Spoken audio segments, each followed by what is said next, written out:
A beautiful woman. Wow, AJ's doing some things right down. So if you're a youngster in Alabama, start getting the football out and throw it around the backyard. Hey, who give up yards? We do. Who missed tackles? We do. Who let tight ends run free? That's us. Third and long? Get a first down. Every time. Who can't stop a screen? 30% from the three. You know what they got? They some dogs. You know why? Because right now we got Memphis shooting 35% from the field, 17% from the three. See, when you're struggling, that was a violation too. I'm gonna hand out a ticket on that. When you have defenders anchored by Draymond Green, one of the best to ever do.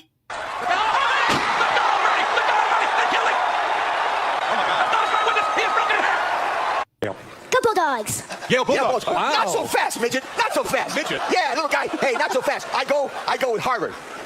What's the matter? Oh. What do you think? You ready? Oh yeah, last time. Let me just. I'm like, bro, Cowboys supposed to be playing tonight. What the fuck is going on? I got my hat on. I got my jersey on. I got my forces on. I got my swag on. I done prayed to my Jesus. Everything. Want it?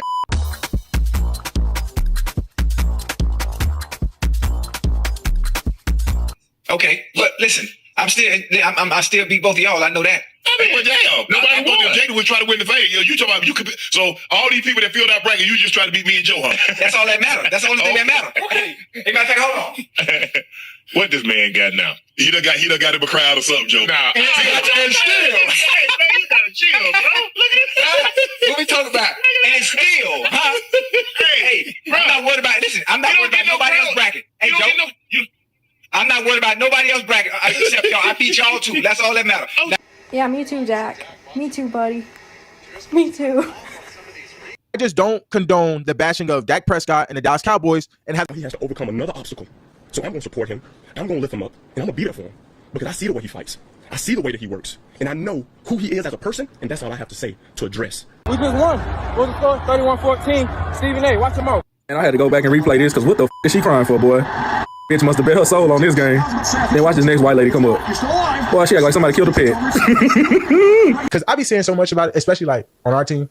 And people love to blame the player so much. They be like, oh, he's just not what he thought he could be. And in my head, I want to tweet out so bad is, when are we going to stop saying it's players instead of saying, or it's coaching or scheme? Like, why don't the scheme ever suck? Why don't the coaching ever suck? Like, people don't realize that, bro. There be a lot of like, you know, BS that be going into this league. Like, that people don't realize, like, you think I want to be doing the BS? They telling me I got to do it. Like, This is what Travis Kelce did. This is what he did. That's Young Jock. He did Soulja Boy. This is Soulja Boy. This is Crank That. This is how you crank that, okay? This is Crank That. This is Young Jock. This is Young Jock, Rena. This is Young Jock. Travis Kelce did Crank That. This is Crank That. It's not the same thing. Are you stupid? Taylor Swift still put him on the map, though. He's an 8-time Pro Bowler, Rena. This can't be stopping right now. Every freaking like a Washington. Stupid Redskins. I can't take this Lions team anymore. Yay! Yeah, boy. Yeah. No, Doc, that's the wrong one, Doc. You got the right one. I say we hit somebody. You want some drill, What the hell I'm gonna say? Ooh, my baby. Are you in this game? Let him handle it. Let him handle it. Let him handle it. Let him handle it. Oh, you shut the fuck up and let him handle it. Don't tell me nothing. You understand? Get shit off the fucking sideline.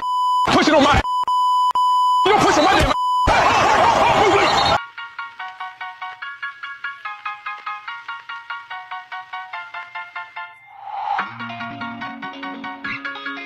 All right, tell the camera what you think about life. Like, how do you see life? Sucks, but I'm playing football right now, so.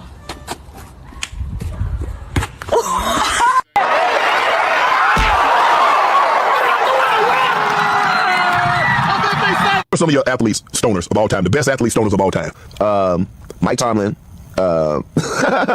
Mike Tomlin.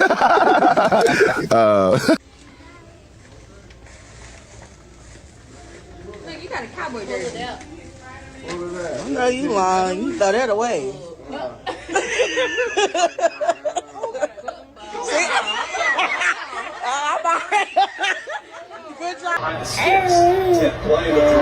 Oh my. Oh.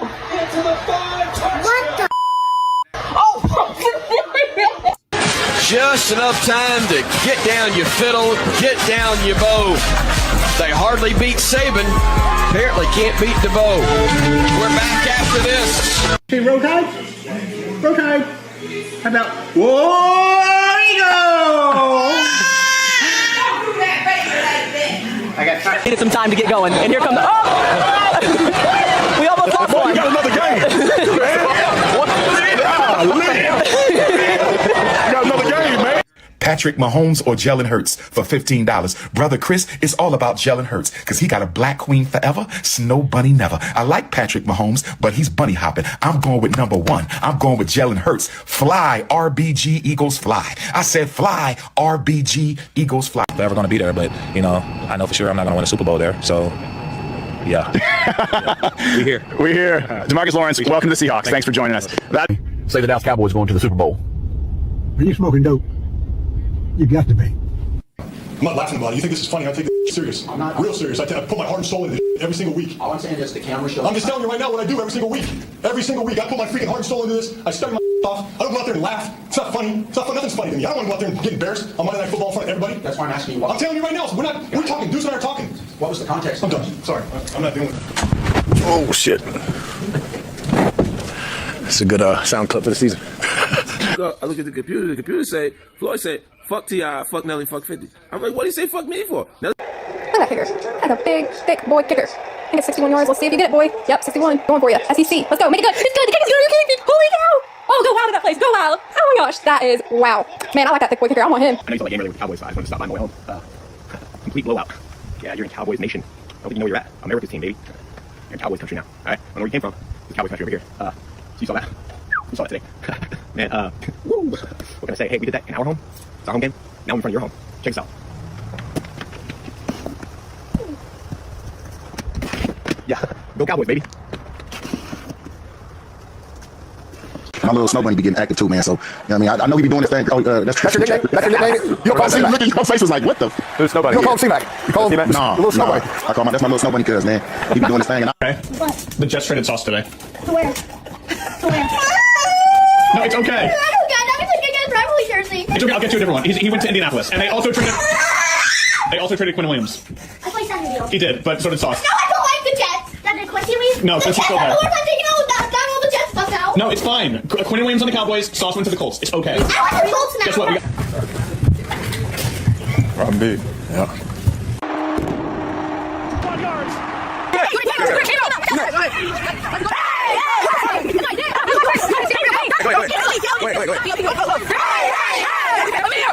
Bro, y'all need help, bro. What keep you motivated though? Because like people like you don't ever get tired. Tired of what? Winning? Jingle bells, jingle all the way. I don't give a piss about nothing but the time. Roll! Time! Roll! The MVP front runner. If anybody else got to say something different about that, then come see me. I'm right here in Beemore outside the bank. If you got an issue with that, come see me. I'm about that. Big trust. Woo woo. Lamar Jackson in the flesh. All right, so why do you continually try to get me to say something that doesn't respect one of them? I'm not going to. So quit asking. You all right? Why? Nick Saban retiring? Huh? Nick Saban retiring? What? It's on ESPN. Oh, no.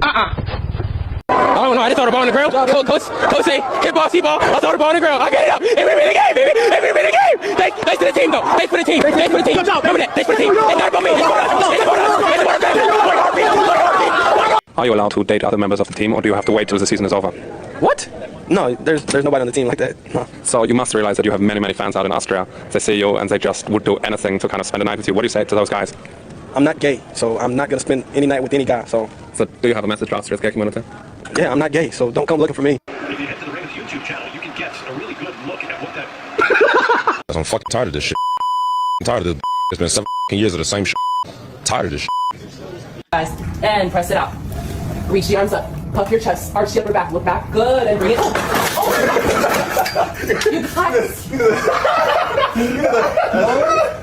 Take a few more here for Lamar. Mike Jones? Lamar, there was that point in the season where you guys lost 3 straight, 4 or 5. Mike Jones, that's me. Mike Jones, that's me right now. So I'm sorry, go ahead. That's all right. You a cat or a dog guy? Neither. Really? Do you have any pets? I have a dog, but I don't. But you're just not a cat. It's technically not my dog, but it's my dog. Right? Yeah, all right. So you're more of a dog guy than a cat guy. No. Are you just not a pet guy? I don't like pets. I'm with you. What the heck? He doesn't like pets either. We're on the same page. Why? Why don't you like pets? They're a nuisance. Yeah, I just don't. You do? It's just sloppy. They're sloppy. Yeah. Some dogs are sloppy. Some dogs don't slobber, and they're not sloppy at all. No, all dogs are You just need to meet the right dog, Devontae. Yep. Hey man, how's it going? Are you Jake? Yeah. Okay. Hey, so someone called in reference to your Facebook post. The eagle floss, man. I know. So I'm fine. The eagle floss and the dogs are barking. I got you. You don't plan on hurting yourself? No, the fucking Jalen Hurts threw 3 goddamn. Turn the ball over 6 times, man. That's right. Yeah. Okay. All right, man. I appreciate it. All right. Take it easy. Are you going to school tomorrow? I don't know. Is he going to school tomorrow? No, he ain't making it. What do you get out of competition with the defense? Can I say something about your outfit, though? You got a lot of bananas on. I would not put on that many bananas on me. You must be a banana guy, I'm assuming, right? Ask him where you bought it from. You really want to know? Yeah. No, you didn't. Did you know that people shop there? No, I didn't actually. Hey, man, if you like it, I love it, brother. That's a bruise. It ain't just no soreness. It's a bruise. We're gonna aggravate with the gun. I graduated exercise science. I'm gonna listen. You can your ass out. You can block. No, you can your ass out. We can block. Blocking the date. I'm not blocking. They're both seeing the same thing in the courtroom. Watch these guys. Oh, Your Honor. Yeah. Look at little two. Just egging him on. He's mocking his argument. I've been to Charlotte twice. I've been to Raleigh. I've been to Raleigh twice.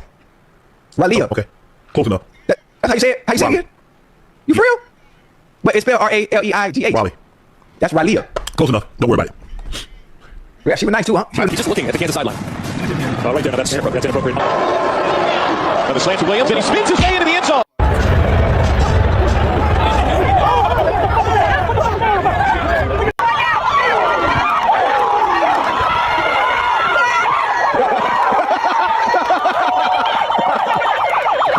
I'm going to go to Cancun like everybody said me to do, and I'm going to enjoy myself because I have nothing else to do, so take myself there. Here we go. Body, what is hot? Hey, turbo, hey, can't. Body, what is hot?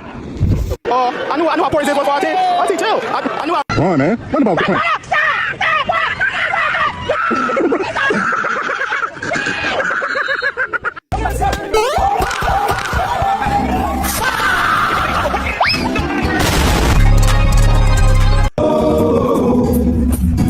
We won't let you get sacked no more. So sorry that we got you hurt. Joe Burrow, Heisman Trophy winner. Does this look like a Heisman Trophy winner? It does. Show it to him. Show everybody. What would you tell this kid right now? Looks like a national champion.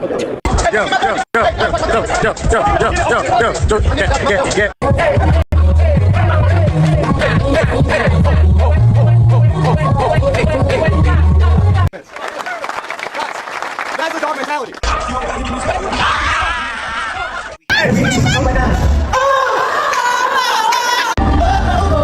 This is highway fucking robbery. Man, I'm trying to get some of this gas back. I think I'm going to tell them that I'm the wrong guy here to give a refund. Where we at? Back at the crib? Yeah. I am from Florida, bro. I am not supposed to be in this right here. But the gas station trying to get gas. Well, what in the world? Take me back home, man. It's right. I love y'all. I love playing my life. I didn't go down. I've never seen anything like that in my life. Oh. Well, that was the Miller. Watch this, dude. Damn. What the? He bumped that line. I've never seen quick. Oh, no. Oh, shit. I see Reggie Bush. I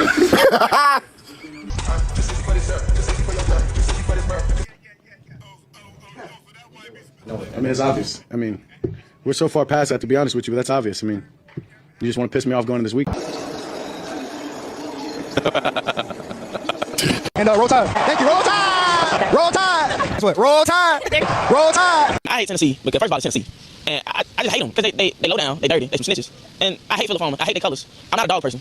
I just hate Tennessee, man. Like I hate Neyland Stadium. Looks like a garbage truck, working convention, and I hate all the quarterbacks. I hate Tennessee, man. It reminds me. It's not that orange you can Tennessee. I hate Tennessee more than I hate Auburn.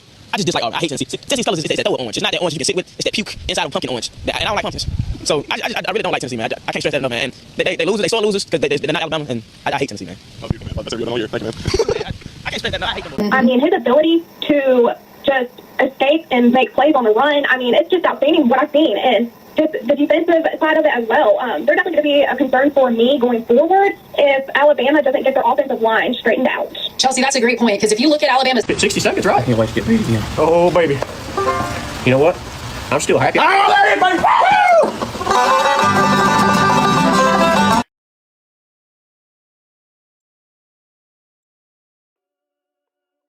What is up, Touchdown Tribe? We are back at it again. I hope y'all have had a great afternoon. Sorry for me being late to the show, but there was a lot going on. as you know, well, you might have already heard about the George Pickens signing the franchise tag for real this time.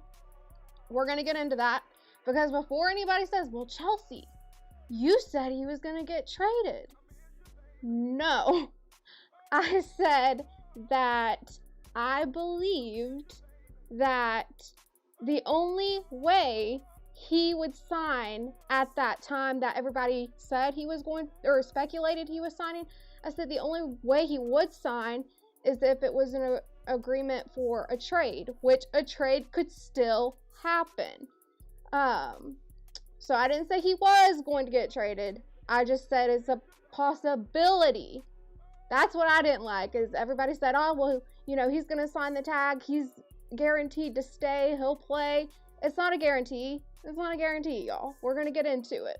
But what is up, Mo, your average logical thinker? Good to see you here. And what's up, Beard Man? And of course, Max in the building. And we have Big Natty. Good to see you all. And we also had Oscar in here. I don't know if Oscar's still in the building, but shout out to Oscar. Oh, and shout out to the greatest mod in the YouTube streets, Pooh Man. Let's go ahead and go to the drops. I'm still working on the drops, y'all. I haven't added all y'all's drops, but at least I made notes. It's on my to-do list. But let's play Pooh Man's. Rolex wearing. Woo! Diamond ring wearing. Woo! Kiss stealing. Woo! Wheeling dealing. Woo! Limousine ride. Woo! Jet flying. Woo! Son of a gun. Woo! And I'm having a hard time holding these alligators down. They give me 2 claps and a Ric Flair. Woo! I love that drop. All right, you know who else's drop I love now? Beard Man. Shout out to Beard Man. Let's see, where's yours at? There we go.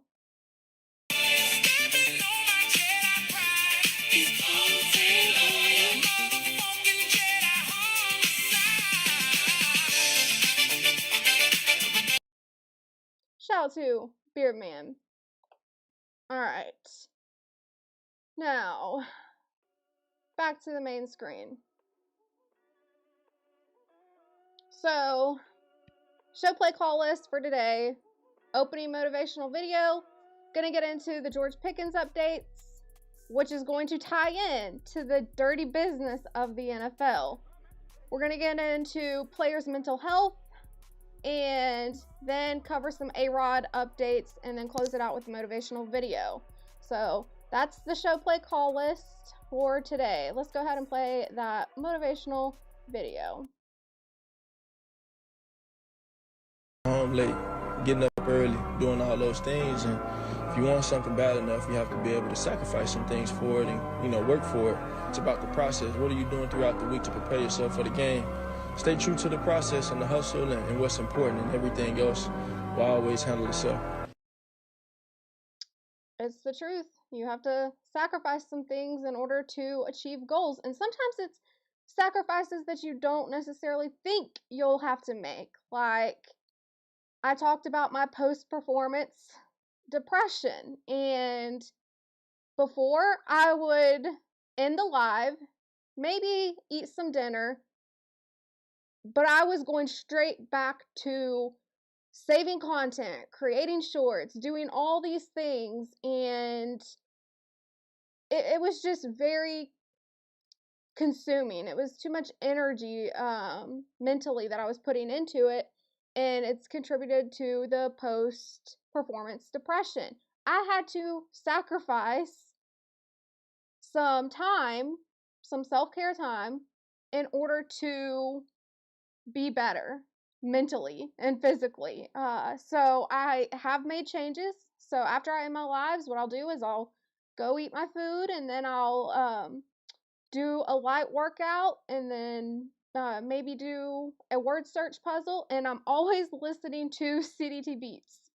Always. That's what I do. So, yeah.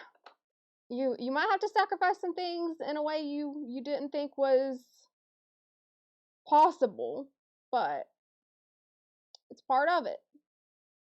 if you want to accomplish goals. All right, now back to the show play call list. Let's get into the Pickens update. All right, well, the Patriots potentially... And like I said before, I'm going to play my CDT beats as I talk. Probably play some CDT beats as I play the video as well. But, like I stated earlier, you all might say, well, Chelsea, you said Pickens was going to be traded. No. I said there's no way Pickens signs that tag without there being a possibility that he could be traded. And even though I know the Joneses said there's no way they're going to trade him, right? But that's not the case, because you've seen a trade go down with Micah Parsons. Like, there's cases where a trade will go down, and money talks, y'all. We all know that.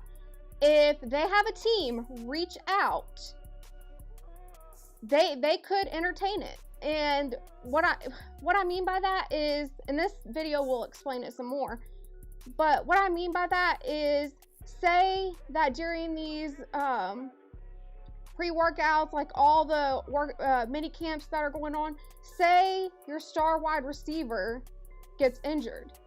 That team is going to be desperate for a wide receiver. They will look to the Dallas Cowboys with Pickens, knowing he signed the franchise tag, and they're going to be desperate. They're going to offer up some draft spots for the Cowboys, and this video will explain it. And for a wide receiver trade post June 1 is what we're hearing. There might be another wide receiver that is currently available on the market as well. Go ahead, Con Man. Yeah, Rap Sheet, speaking of standoff, George Pickens seems to be in a standoff with a pen because he has not signed the franchise tag yet, even though it was reported he did. Now, the recent update is Pickens has signed that deal, okay? And he actually has not signed it yet. Team trying to be good this year that actually doesn't now help this you. is my thing, and y'all, I said this before too. I feel like there's confusion when I say that Pickens has the advantage. I think people get lost in the sauce and they automatically assume it's surface level information on that. It's not. It's more in depth with it. So you got to think, business-wise, is it a smart decision for the Dallas Cowboys? I don't know. I feel like it's a lose-lose situation here. I do, because you got to think, giving him that franchise tag, is it going to stir up some locker room strife? Is it going to cause issues with how he chooses to perform? Because he might still put up the stats, but is he going to put his body on the line under a franchise tag? There's just so many things that go into it. And also, you got to think too, is signing that franchise tag, if the Dallas Cowboys choose to tag him again next year, that the price goes up.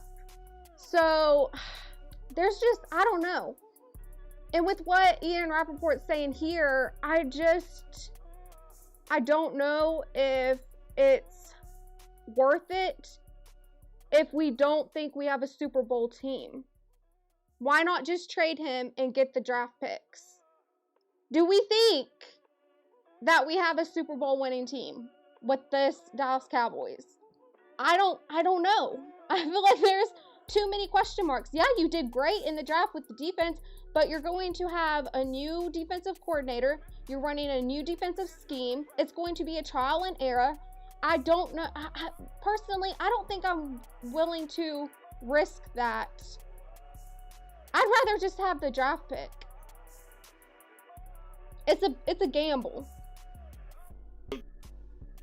Trades for franchise players are really hard, and usually they have playing under the franchise. I know. That's what I just heard right there, right? You would know better than me, being a former franchise player, how much players hate. And I think we need to get rid of the franchise tag. I do. I feel like the franchise tag is worthless.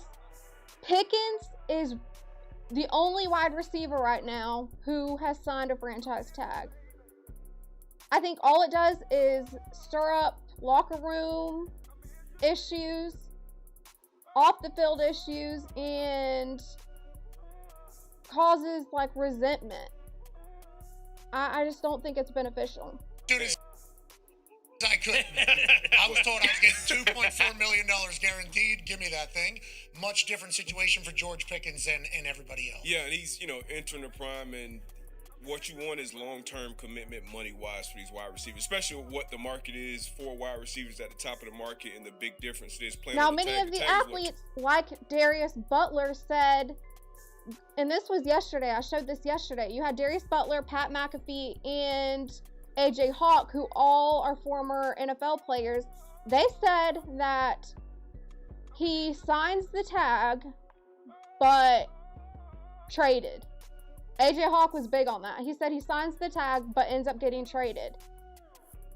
I'm not saying he is getting traded. I'm just saying it's definitely a possibility. And I hope it happens. I said yesterday, I hope he goes to the Ravens. I really hope he signs with a team that can benefit from him. I really do. He deserves the money, y'all. He deserves the money. I feel like it was such an insult forcing him to sign this franchise tag. But I will say, like I said before, that Pickens out Jerry Jones. So when this was going on, the Joneses took shots and said, well, he's absolutely playing under the franchise tag. We're not going to sign him a deal, and we're not trading him.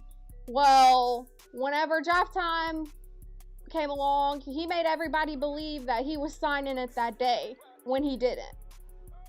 So I think that was like a shot from Pickens to the Joneses. And I think that will probably still continue to happen. I cannot imagine him being happy. There's no way. Yeah, Pickens to Baltimore. Yeah, Smoke and Talk. Y'all go subscribe to Smoke and Talk. I really, really would like to see that. I think he deserves better. He deserves better. Anyone who is happy about this, to me, is kind of selfish. Because you would put yourself in his cleats, right? You would want to be paid for your performance and how well you do. And seeing all these other wide receivers who are equally talented like him get paid, but you're not, I'm not a fan. I'm not a fan of that. Fire, Canada, all over the place, but because of how lame it was. Historically, especially with that position, you pay, wide receiver ones, and if they aren't being successful or things aren't going their way, you can become a cancer in that locker room when you become one of the highest and this paid is what players. I'm talking about. How is this going to affect him mentally? Will he end up being a cancer in the locker room? And you're a cancer when you want to be like a pillar guy. You can run into trouble. I'm not saying that these are the things that George Pickens is, but this is what people are worried about giving the deals to. Absolutely. Yeah, you put a lot of money to somebody that's potentially not like the greatest positive influence for your entire team as a whole. That's who everybody looks at. Like, who's getting rewarded? Those are the people getting the money. That is what I'm going to try to do here. You're 100% right. Now, granted, on that note, do I think Dak Prescott will ever let George Pickens get pissed? Because it's all kind of hit on him, right? Yeah. On him. Okay, Derek. You might get timed out. You might get timed out, Derek. But he deserved better. He's where he's supposed to be. He ain't the first to ever get tagged. Get the F out of here with that. Explain why this is a good situation for an athlete. How is this positive? Put yourself, like I said earlier, put yourself in his cleats. If you were performing well and you see all these other wide receivers across the board getting paid and getting respected by their owners, by their franchise, how would you feel if you get tagged for 1 year and you're playing for less? How would you feel? Would you feel like you were where you were supposed to be?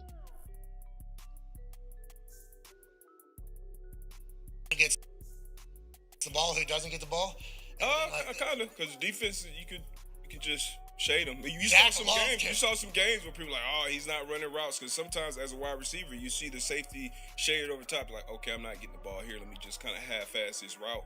You know, all receivers don't do that, but you can kind of get taken out of the Derek, game. and I said that earlier. I said they need to change it. People have talked about, like the Pat McAfee show, like Nightcap, like all the others. They've spoken on the franchise tag needs to either be readjusted or just done away with completely, because it's not beneficial. All it does is tick players off, and it's not healthy mentally for these athletes. And it's not good for the team. And then as a defender, like I'll give Brandon Marshall for an example. For us as defenders coming into the game, we're like, hey, take 15 and another out thing, early. unless you're a quarterback, it's not good for you physically either, because if he was to get hurt, Cowboys aren't covering it. At some point in the middle of the first quarter, second quarter, you're going to see him on the sideline, dog cussing Josh McDaniels or whoever his head coach or play caller is. You're like, okay, got him. So that's what you want. So can you stay encouraged? Like Justin Jefferson, it doesn't matter who's playing quarterback, how much production he's running routes full speed, he's doing his thing. And if you don't stop Brandon Marshall early, he'll have 20-some receptions. Yeah. That happened If he against- gets going early, T.O., like those type of receivers, they get going early, it gets ugly for you. But if you take them out early, it can positively impact that whole game. And team. But on that note, it feels like Dak has probably warranted a lot of trust and respect potentially from George All right, Pickens. there we go. There's that. Now here's the next one. This is what Shefty had to say on the matter, and I really agree with him on this. What's the latest on the Cowboys and the George Pickens situation? Look, he wants a long-term contract, or he would like a trade.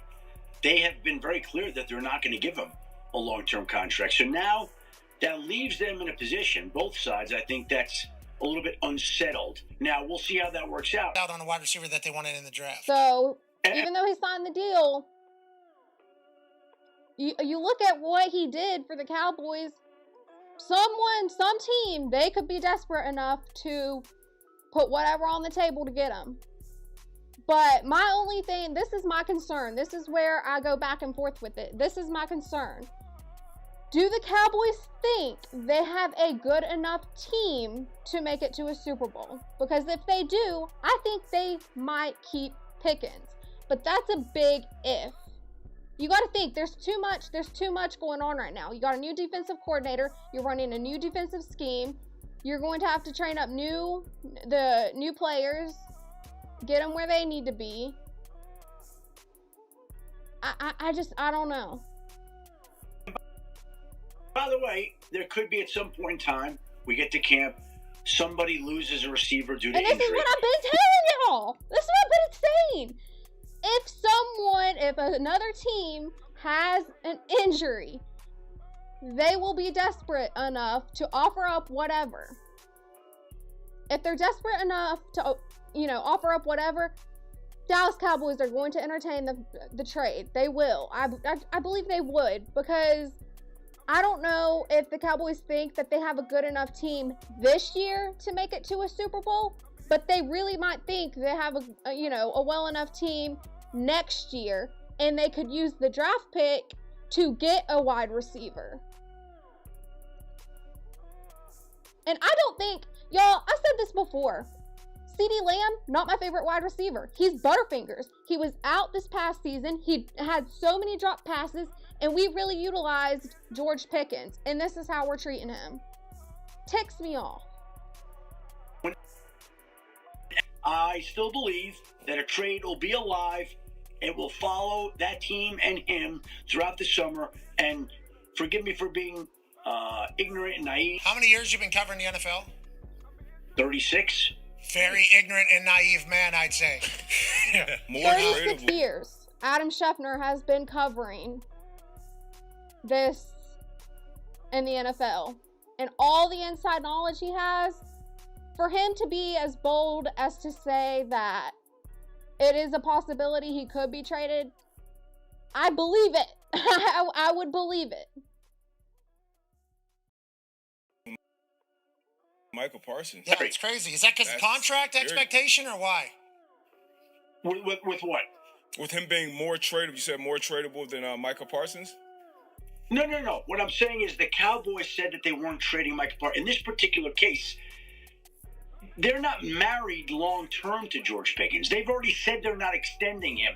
They wanted to keep Micah Parsons long-term. The Dallas Cowboys have basically advertised that as much as we like George Pickens, we're not signing him to a long-term deal.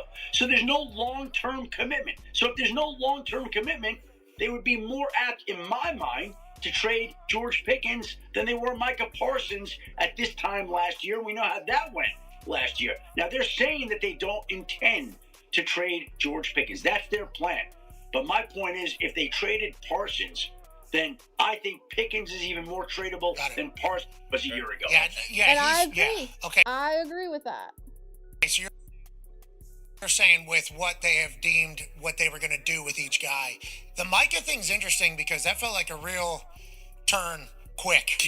Yeah. That got nasty quick, it felt like. And the Packers were like, yeah, we'd love to have him. Yeah. And then whenever he was playing, they were great. And then when he wasn't playing, the Packers were ass. Yes. So that was a good trade no matter what they gave up for that particular situation. George Pickens, he'd go to a team immediately and become their one. I mean, just wherever he heads to. Yeah, he kind of became the Cowboys one in there with CeeDee Lamb, because when he was at the Steelers, he was almost like a one-trick pony with the deep ball, but then he got to the Cowboys and got with Dak, and he showed that he could run the entire route tree in the slot. You know, I do want to go back to when George Pickens was traded. It wasn't exactly a robust trade market.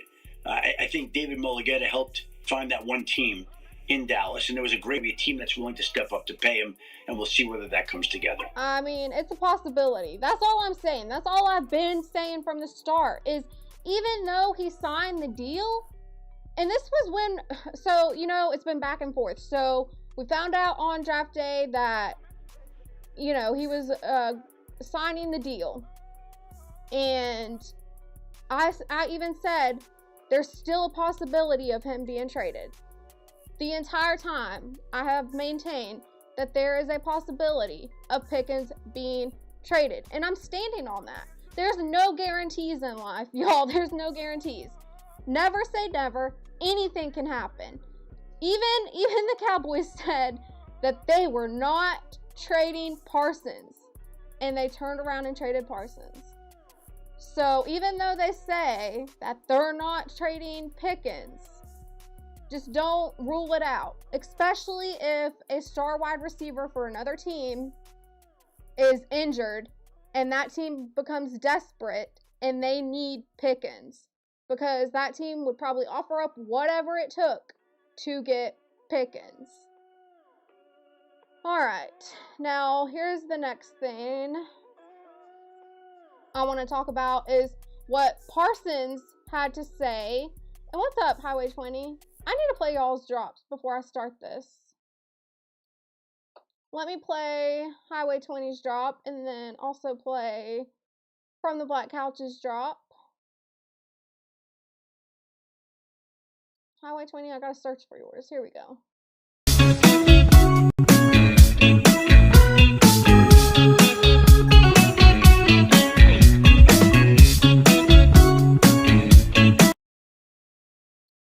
Shout out to you, my little stalker. And From the Black Couch, play your drop as well. Let's see. Shout out to you.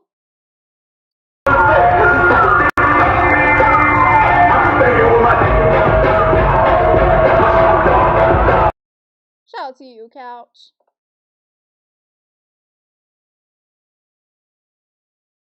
Accusations. Oh, man. All right. I want to talk about what Parsons had to say on Jerry Jones. Any regrets at all how everything transpired? Maybe not how it ended, but just how we went about the process. Yeah, you know, I just wish some of those things never happened.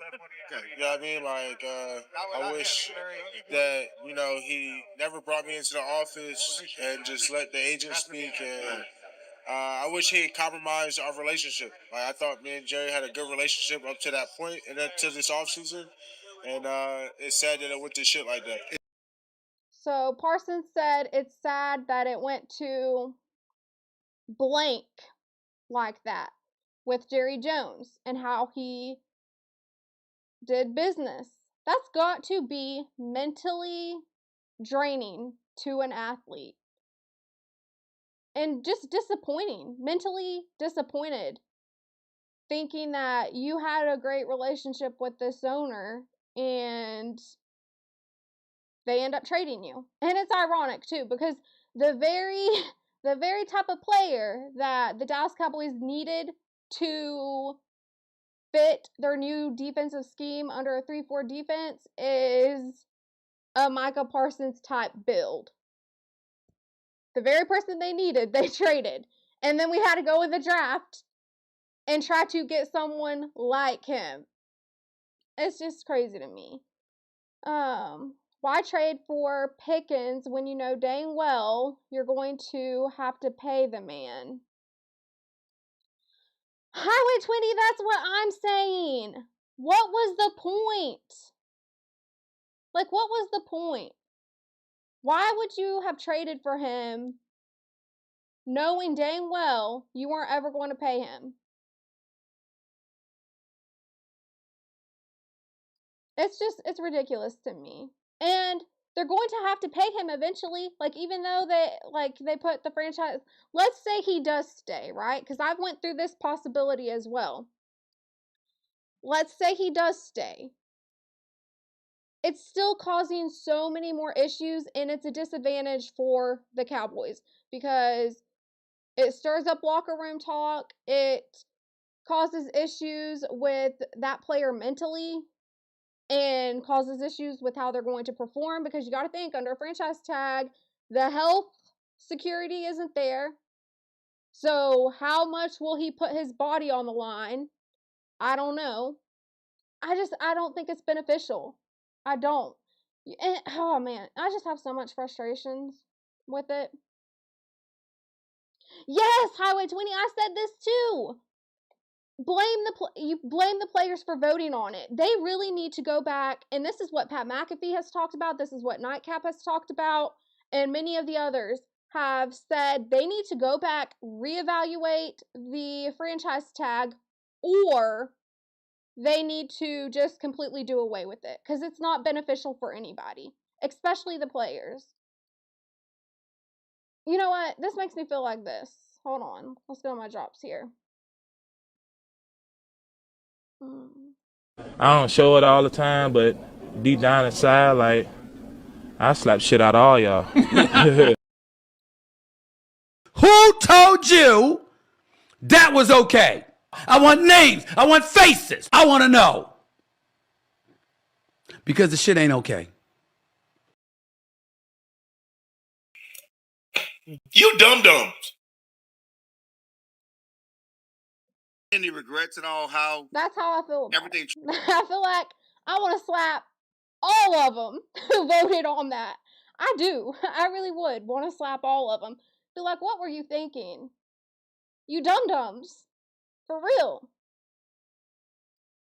All right. Moving on to what Des Bryant had to say whenever this whole Micah Parsons deal was going on.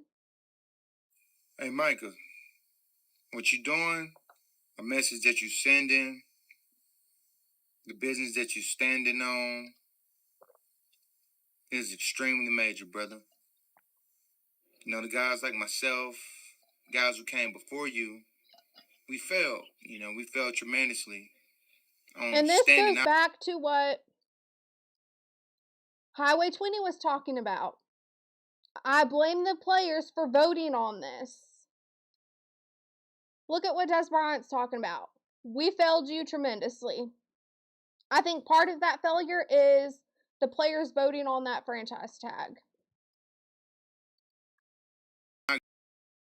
Ground, you know. But on the other hand, Highway 20, now that I think about it, the NFL, like we know, like it's titled in the video, the NFL is a dirty business. And those players could have got bamboozled somehow, some way, thinking, oh, this is a good thing, when in reality it wasn't. Due to the lack of knowledge and the lack of support entering a world that we was very unfamiliar with. You know, I remember being in that situation like you. Nervous, scared, don't know which way to go. You Can't hear trust the my emotions, nervous, scared, the confusion, not knowing which way to go. This is what I'm talking about by the mental aspect of it. You don't know how mentally this is impacting the athlete. We don't know how this is impacting George Pickens. George Pickens, he has every right to feel whatever emotion he feels, especially anger, if that's one of them. I would be heck all the way angry. All the way angry. Because you're seeing all these other wide receivers get paid, and you're the only player who gets a franchise tag after performing the way you did that past season. What an insult. It's ridiculous. support system. By the way, shout out to David, man. You know, he's one of the best agents in the business. You know, I respect how y'all go about y'all business. You know, so a huge salute there. You know, but like I was saying, man, much respect to you. For real. You know, do what's best for you. I haven't watched it yet. I seen, it was from Skip Bayless. I seen him put a video out on what Micah Parsons had to say. I don't know what all was said. I'm going to check that out, though. I'm going to check it out. Because I heard Micah Parsons was talking trash on Lemon. And I don't respect that. I don't respect athletes talking bad about each other like that. I'm not with that. If it's just trash talk on the field, I get it, right? But you should let your plays do the talking. Let your performance on the field do the talking.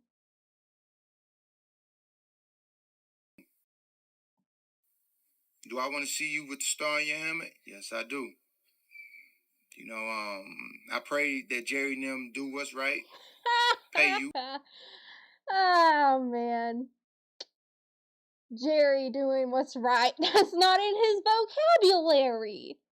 That's not in their vocabulary, y'all. Oh, and I said this too. I said this from the start also. I want to point this out also.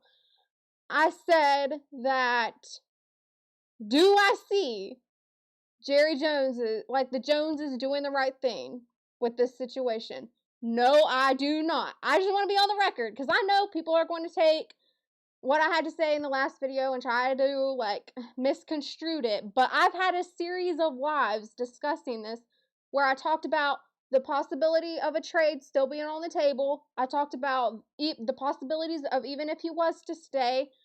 But ultimately, I did say that I don't believe that the Joneses are going to do the right thing here. I don't see it happening. But I did say also that I hope he gets traded to a team like the Ravens. I did say that. What you deserve. You're an incredible talent. You are a superstar. You're worth every penny that you're asking for. You know, and if everything don't work out, you still gonna be great because that's who you are. You know? So, again, I appreciate you. I support you. As I always love, dog. Well, we all know what happened with Micah Parsons. He ended up going to the Green Bay Packers because the Joneses couldn't do right. They couldn't do right. It's a dirty business, y'all. It's a dirty business in the NFL.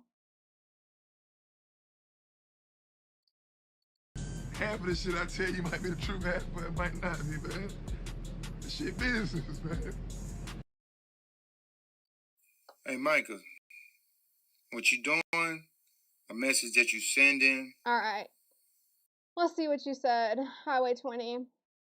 They should trade Pickens for San Francisco for Brandon and a draft pick. I I can't say that name. Y'all, Pooh Man gave me this one. I forgot about this one scene from that show, and I really need to add it as a drop because some of these names I can't say. I'm trying to think. I'm trying to think of how you say that name. I can say Tua Tagovailoa though, y'all. I can say Tua Tagovailoa. I'm very, very proud of that. Ayuk, is it Ayuk? Ayuk? Brandon Ayuk? I can't remember. I can't remember. I tuned into his podcast for a second on draft night, but I was mainly watching McAfee. Yeah, I mainly watched McAfee. Ayuk. Yeah, that's it. Or is it Ayuk? Ayuk? I thought it's Ayuk.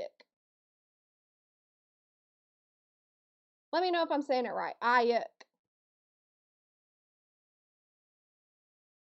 I'm trying to say yuck. I'm from the country, y'all. Give me a break. My pronunciations are not where it needs to be, okay? Okay, let's see. Now, this next video comes from, shout out to your average logical thinker, aka Mo. She sent me this video, but also Derek. Derek sent me this video as well in my Discord, and this ties into the dirty business of the NFL. Actually, no, first we're going to start off with, do I have that one? Let me see.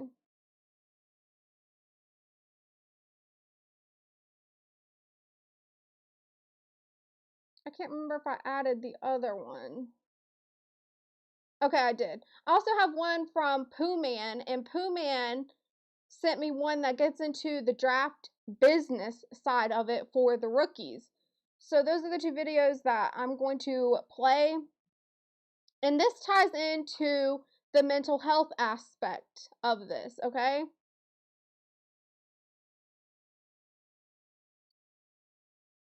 Let me tell you something. Everybody think that NFL draft night is about dreams coming true. And this is the video again from Derek and Mo. So shout out to your average logical thinker, aka Mo, and shout out to Derek. Players, that night could turn into a nightmare.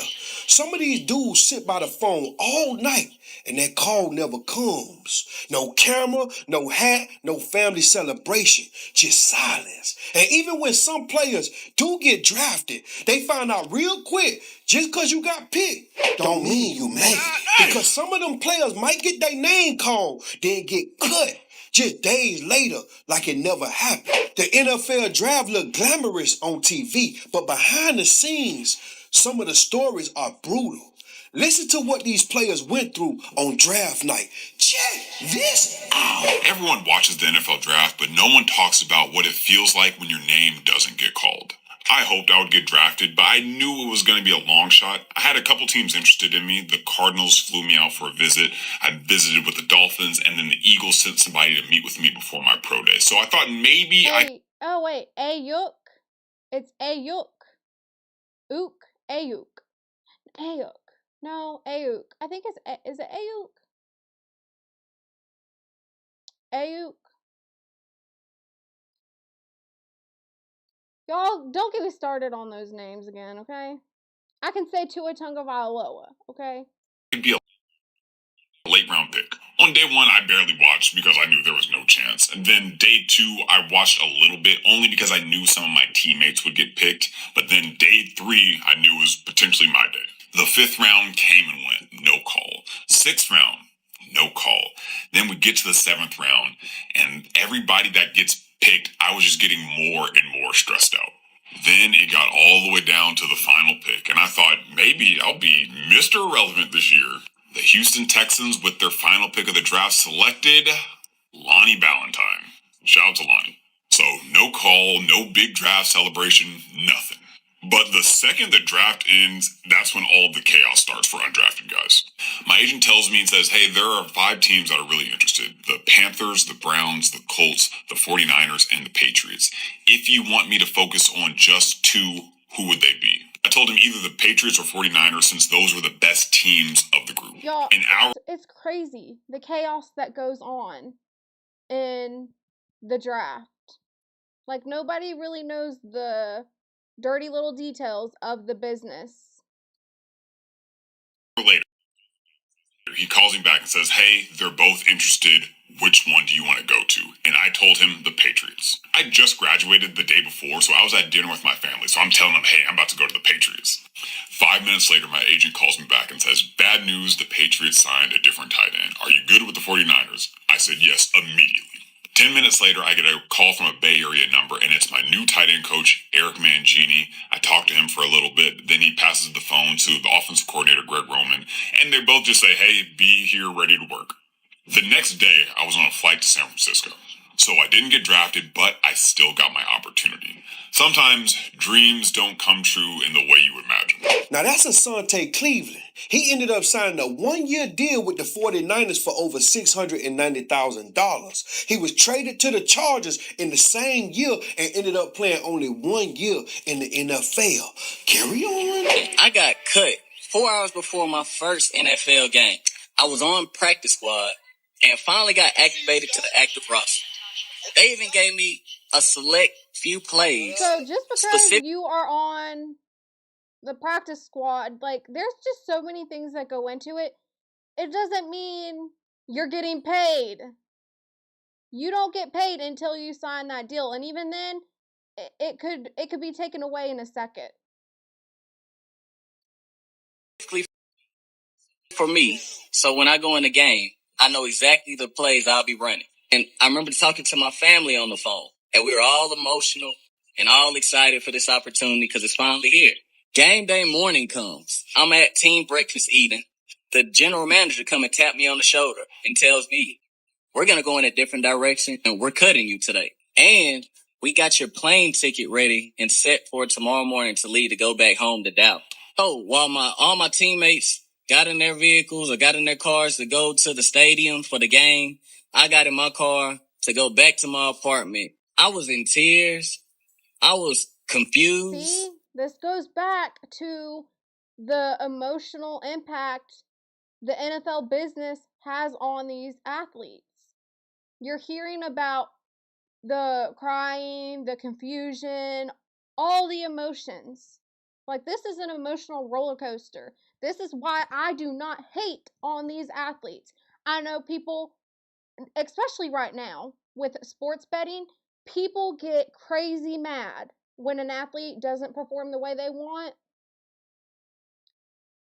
I'm not one of them. I wish the best for these guys, even if it's a rival team. I want to see them succeed. I wish well for the coaches because it's a dirty business. I just know it's a dirty business. Everything. I was feeling all type of emotions at the time. Then my phone rang. It was my agent calling me to tell me to call my receiver coach immediately. So I called my receiver coach and he tells me, we changed our mind. Get to the stadium ASAP, Sky. You're playing today. And not only are you playing, you're starting. Yo, so I he went from, hey, get on a plane, we booked you a ticket, you're leaving, we don't want you, to, wait, come back, we need you, you're starting. To the stadium. And I walk into the locker room or to find my jersey and equipment. I put it on to get suited up for the game. And that day I caught my first NFL pass in the regular season. That's when I learned this game will test you mentally before it rewards you physically. Stay ready, stay solid, because your moment can come back just as fast as it left. The game is always testing these athletes mentally. In every aspect, whether it's the media, whether it's the team itself, whether it's the owners, whether it's just trying to get the business done, the business side of it, and get paid like Pickens. There's just so many things that go into it mentally. That's just an everyday thing. Dawson. He went on to play nearly 6 years in the NFL with the Buccaneers, the Lions, and the Commanders, earning nearly $4 million during that duration in the NFL. That's great. That's great for him.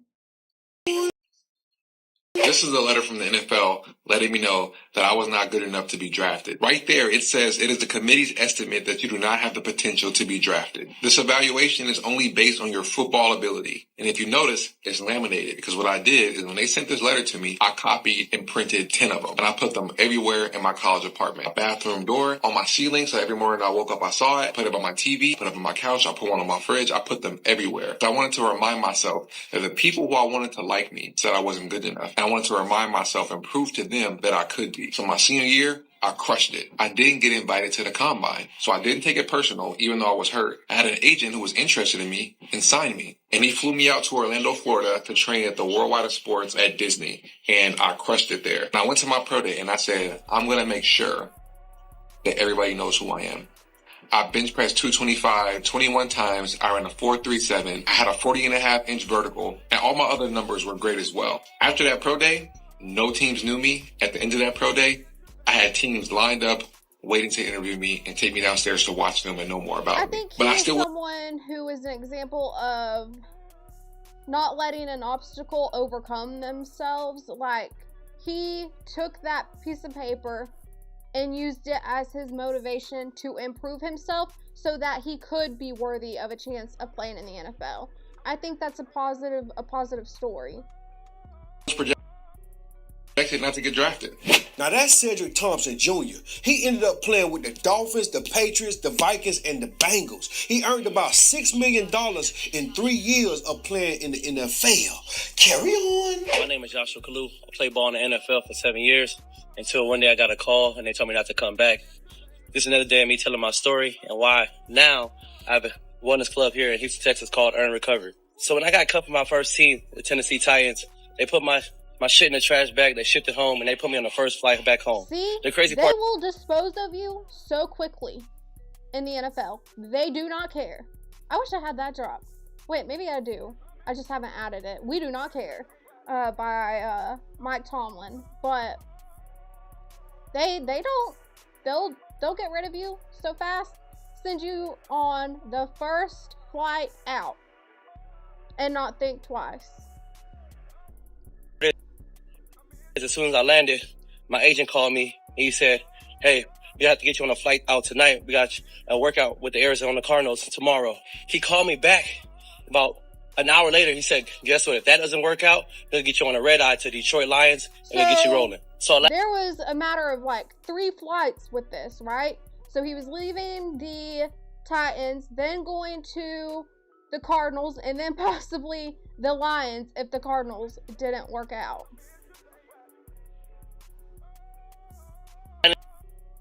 Arizona.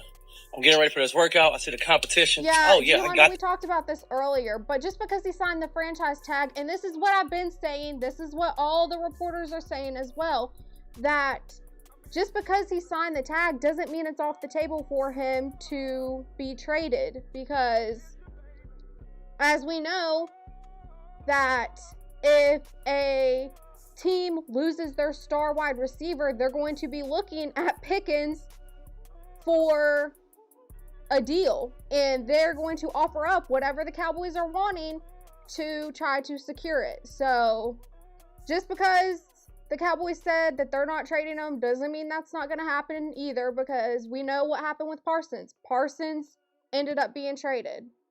So it's not off the table. Like, you had Scheffner talking about it. You had the Pat McAfee show talking about it. All of them are talking about it. So, and this is what I've been saying. I've been saying that it's a possibility he could be traded. And I would hope, and I said this in my last live, I said, I hope he goes to the Ravens. I do. But I also said that we know how it goes with the Joneses, and I just don't expect the Joneses to do the right thing. I never have. So we'll see what ends up happening. I am hoping that he does get traded to the Ravens, though.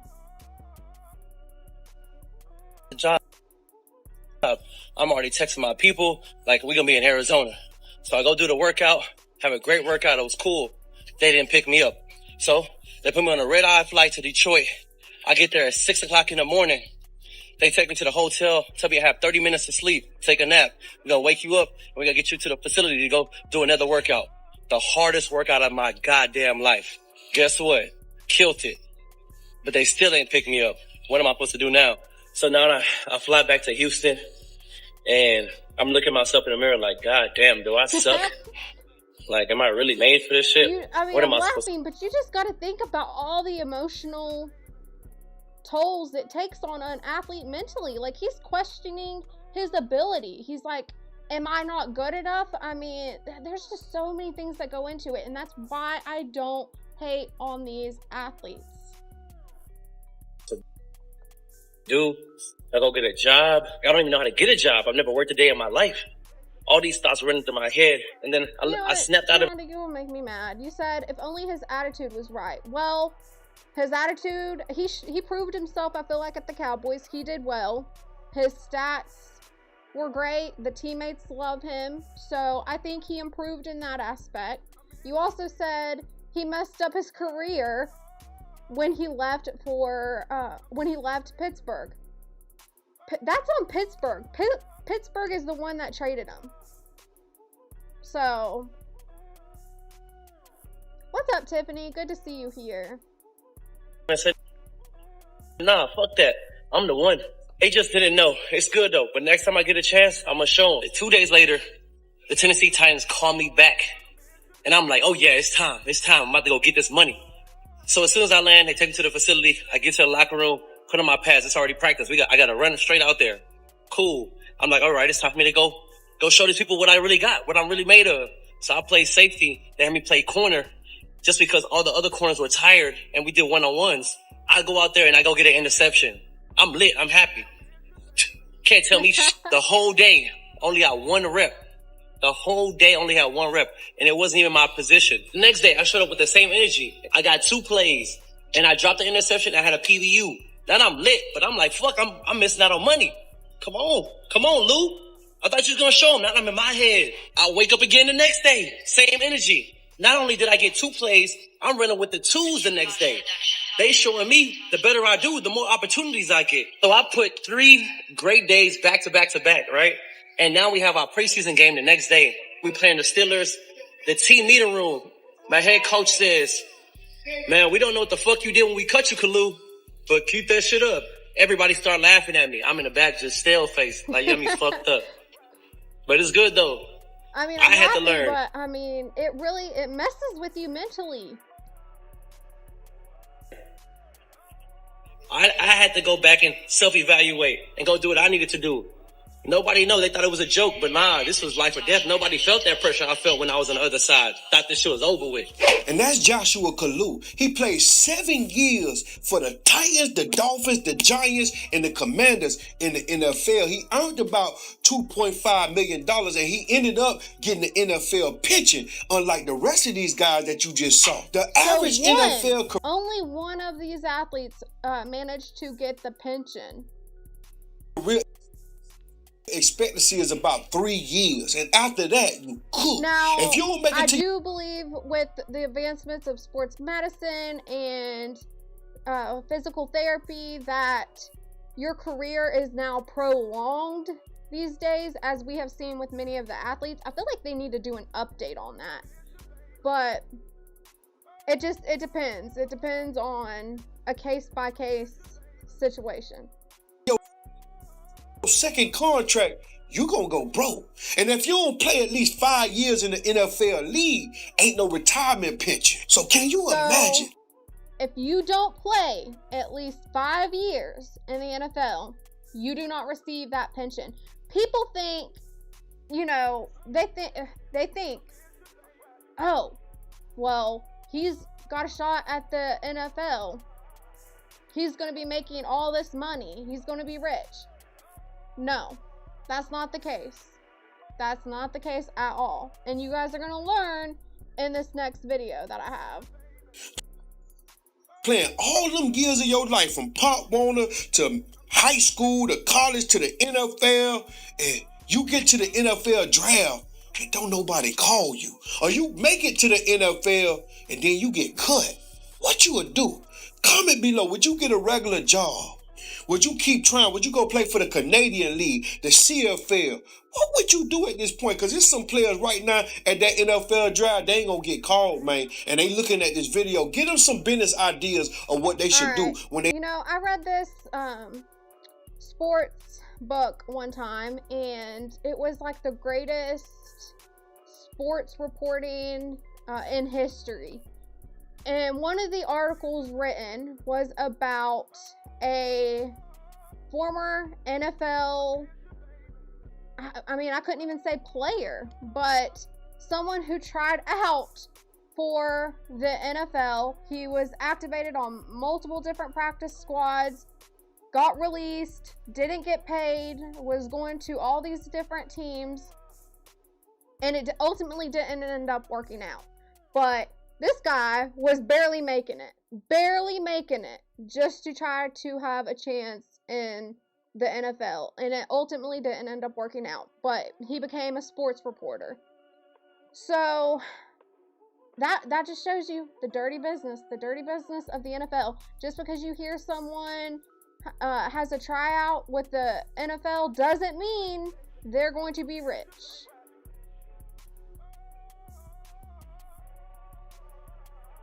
I'll show you a real NFL contract.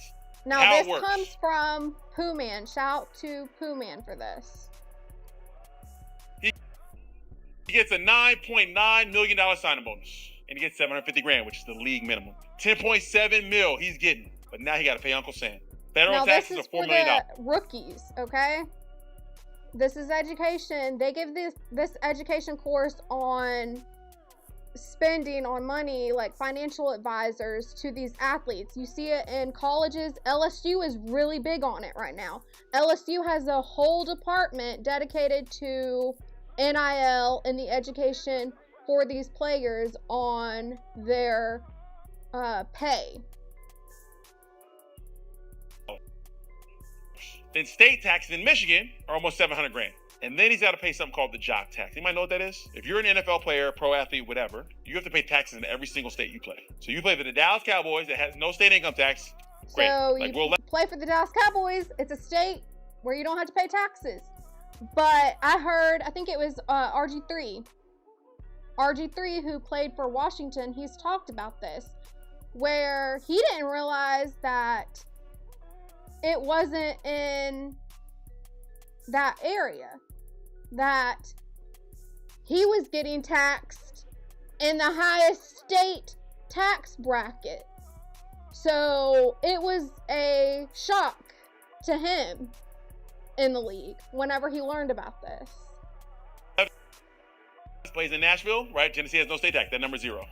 But then when you go play in California, guess what happens? You pay tax in that state. You've gone from $10.7 to $5.8 million. So half your money is going to you have not spent $1. And guess who doesn't know that? The people asking you for money. All they see is in the paper, you getting $10.7 million. I saw the NIL deal, you get $300,000. Give me some of that. Give me $100,000. Got $200,000 left. And if you don't know no better, yeah, okay, cool. All right, yeah, I got you, Mom. You raised me. Here's $100,000. I got $200,000 left. Uncle Sam goes, all right, but I need $150,000 of that. So you only have $150,000. You gave 9% of your money to your mom. There we go. And just think, this is for the ones who are going to be rookies. This isn't including the ones who are just going to be on a practice squad, free agency, not making nothing until they officially sign a contract. And even then, if something goes down, that contract could be broken and they can release you without you being paid, depending on what's in that contract. All right, now with how this affects them mentally, let's get into the sports psychology aspect of this. I have a video from Nick Saban. Nick Saban, at his time at Alabama, he was very big on sports psychology, and he had a minor in sports psychology. And I've always said that I believe this is why he had the most success in college football, was his minor in sports psychology. He was really able to resonate with these young athletes. Saban was a defensive back, studying the complexity of the human mind at Kent State University. I had a minor, they called it, in sports psychology. And that's the thing that really spurred my interest in the mindset and the mental conditioning part of what you have to do to be successful. So it's a mindset when we're running. So, like I said, it really resonated with these players because he was able to understand how to speak to these athletes in a way that they could comprehend mentally. 10 yards, do you run 8 or do you run 10? If we're running 20, do you run 19 or do you run 20? If we're running 60, do you run 58 or do you run 60? It's a mindset. It's a habit that you create. It's not really about what you want. It's about what you're willing to do to get it. I love that quote for him. I often use this as an opening motivational video on the show. And in that, maybe you have to give something up. Now, what that may not the opening motivational video that I played today when I started the show was from Jalen Hurts. He talked about making sacrifices. Where does Jalen Hurts come from? The Nick Saban tree. He was a quarterback at Alabama under Nick Saban, and they have spoke on how they both have similar mindsets. be a good habit, to replace it with a better habit, whether it's how you recover, how you sleep, how you dissipate. Everybody got to make that decision. So it's not just about what you want, it's about what are you willing to do to get it. That's what it all comes down to, guys. Now, here's another one on Nick Saban on mental health. We're all going to have bad things that happen, but our ability to overcome those negatives is going to go a long way in helping us be successful. Coach Nick Saban knows what it takes to be a champion. Throughout his historic 42-year college coaching career, 16 seasons at Alabama, he's produced more NFL first-round draft picks than any other college coach. But to get his players to that level, Nick Saban, I miss you. the work doesn't just take place on the field. All college athletes face pressure. How do you have a conversation with them in managing Now, that pressure? Isn't just college athletes. As I showed you earlier, this impacts the NFL athletes as well. Athletes in general. And I've talked about how if your kids are involved in sports, get them involved in therapy. Utilize your school's counselor. That's free therapy right there. Because I'm telling you, the pressures of athletics is mentally draining these days for kids because they are seeing so much outside noise that it's affecting them with how they perform. It's kind of self-inflicted, and it's self-inflicted because you're focused on results. We want to focus on winning a championship. Or do you want to focus on what do I have to do each day to be able to be a champion so we'll have a chance to win a championship? That's something he's often talked about. It's about what you do each day to be successful. You can't get caught up in focusing on the future. You can't get caught up in focusing on the past. It's what you have to do today to accomplish the goals that you have. Quarterback Bryce Young won the Heisman Trophy as a sophomore. With the accolades came the expectations. He's now with the Panthers as their QB. And it can get intense. Fans are looking to him to deliver another championship. I feel like a lot of times athletes can be put on this pedestal, and as athletes we can internalize that. And we can feel like we're looked at as a certain way. We should be great at everything. Everything should come easy. And volumes to an athlete's mindset. They feel so much pressure. They want to perform well for these fans. You think all of them want to go out and have a bad day on the field? No. That's why I can't stand fans who are hypercritical of these players and they talk mad trash about them. This is something the Do Better podcast, shout out Theo Coop, he brought up the other day in one of his lives. He was talking about some guy, I can't remember the guy, Dream something, I can't remember the channel name, but he talked about how that channel is critical of LeBron James. I'm not with that, y'all. I'm not with that at all. I don't care who it is. You should respect that athlete, that player, and don't let your personal biases or opinions get in the way of saying something hateful about that person. Because you don't even know them. You don't even know them personally yourself. I would get it if you knew them personally. But if you don't, it makes no sense to me. It makes no sense to me to hate on somebody. Somebody that has had a long-lasting career in the NBA and is, I mean, I know right now the Lakers are having a hard time, but he's performed, y'all. He's performed to the best of his ability. I just cannot hate on these athletes. Dreamers Pro. Is that the Highway 20? You might know which one it was. Was that the one? Highway 20?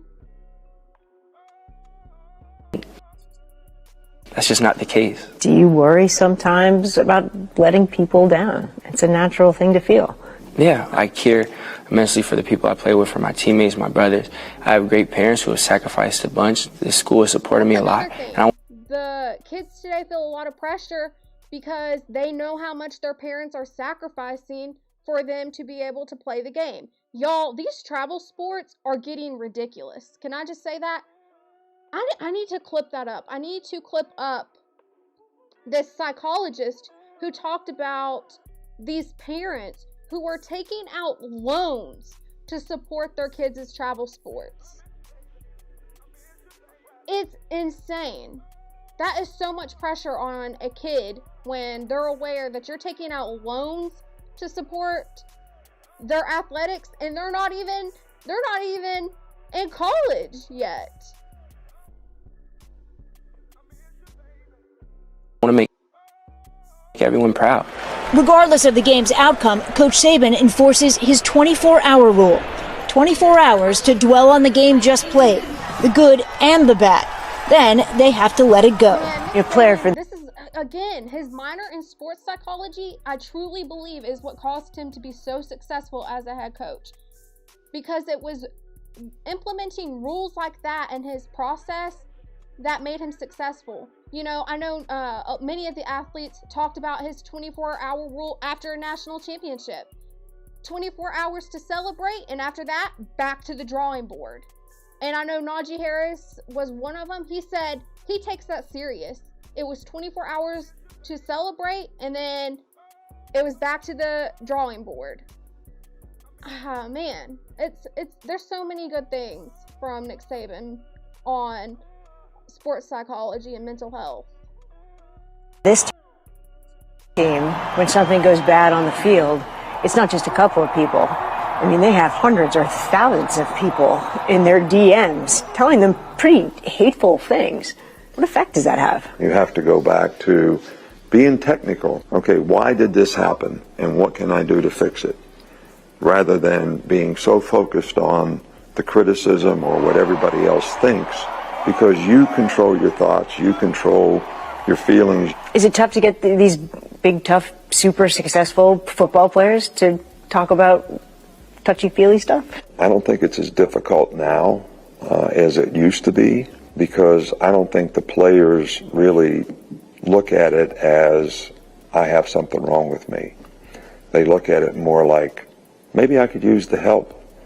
And it's always good to emphasize with people, take help when help is there to be given. It's not a bad thing. You definitely see more players speaking out on it, but I still feel like with all the stipulations and the stereotypes that we still have a long ways to go, especially when it comes to men's mental health. I feel like there's a lot of stereotypes with that. But you know, another thing that Nick Saban utilized was the scoreboard. Coming out of the halftime, if they were behind, he would say, the scoreboard is 0-0, play like it. And this is part of the reason why I think they won the national championship against Georgia that year. Because remember, they were down it was Hurts that got benched. Tua went in, and it was overtime, I think, and then they came back and won the game. Senior defensive lineman DJ Dale asked for help after experiencing a season-ending knee injury. I was depressed and I didn't even know it. Well, I knew it, but I didn't want to admit it to myself.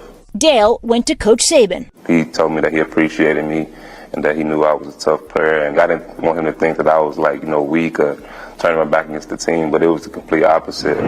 He's back on the field now, but studies show injuries can trigger depression and other emotional responses. And this is what I talked about. You don't know how just so many different things affect these athletes.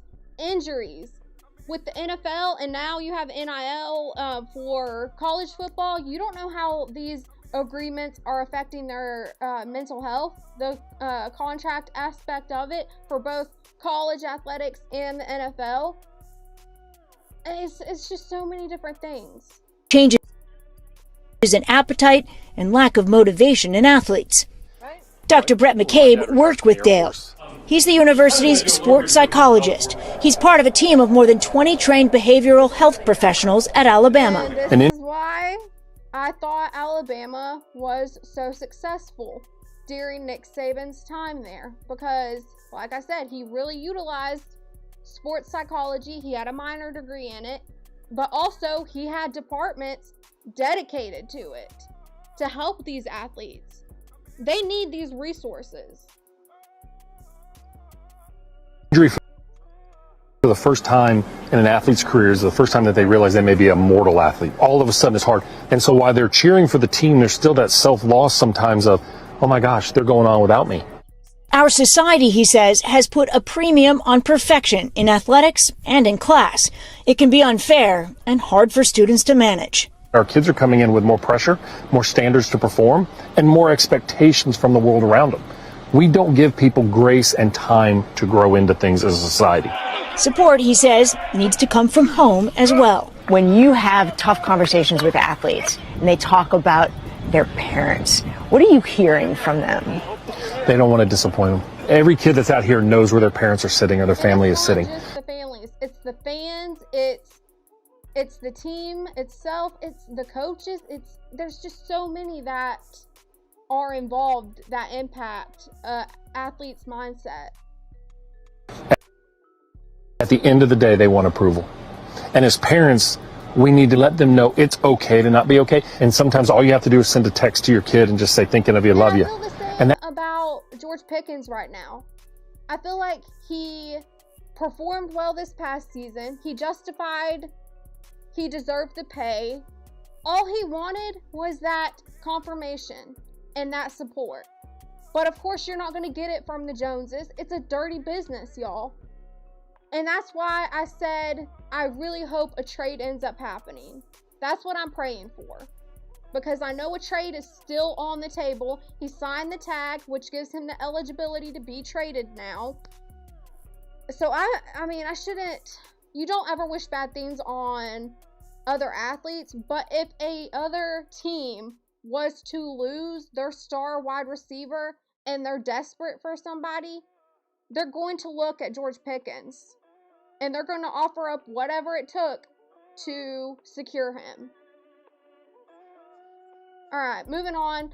This is Calvin Ridley. He played for Alabama, but he struggled with mental health in the NFL. He was with the Atlanta Falcons and then went to the Tennessee Titans. I don't know if he's still with the Titans, but here's Ridley.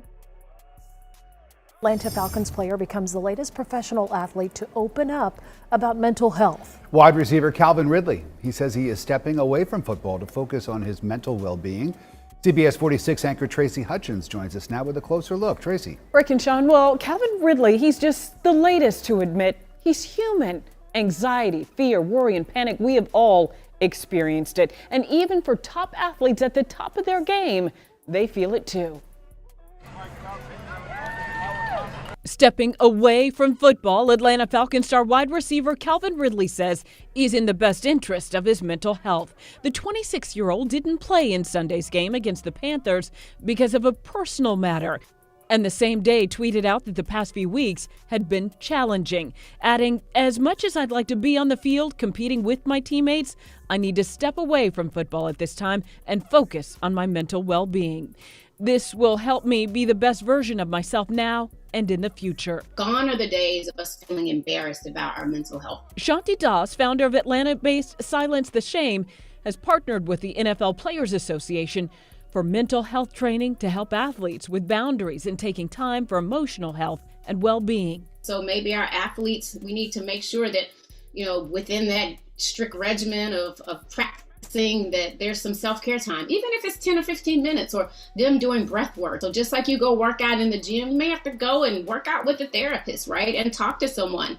Don't keep it bottled up. It's the same advice from Philadelphia Eagles Super Bowl champ Lane Johnson, who's speaking out publicly on Monday for the first time about his battle with depression and anxiety that he kept hidden. It was something that I felt even before the season. Some of the stuff I was feeling, and I didn't really told a few close friends, but really kept it bottled up because I felt ashamed of it. I felt like it was a crutch.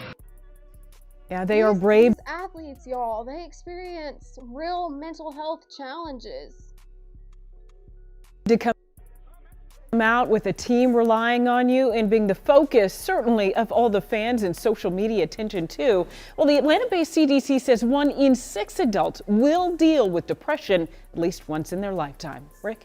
All right, an important story. All right, now here's what Ridley had to say on this subject of getting help for his mental health. That's good, though. I mean, that's good stuff. And this is you when were first round he was signed to the Titans, and I looked it up. He's still currently with the Titans. pick, and it turned out to be a very good thing. Got to take care of mom, and here you are in the NFL, and you're a Tennessee Titan now after being a free agent, and you've got a contract that is obviously very special, and you've earned it. You've got to be proud of this moment. We're so happy you're here. Didn't mean to hit you that way. Just thought it'd be fun to take a look at it. You have no idea how happy we are to have you here, Calvin Ridley. Thank you. He was overwhelmed with emotion, y'all. Like, you could just tell he's overcome a lot.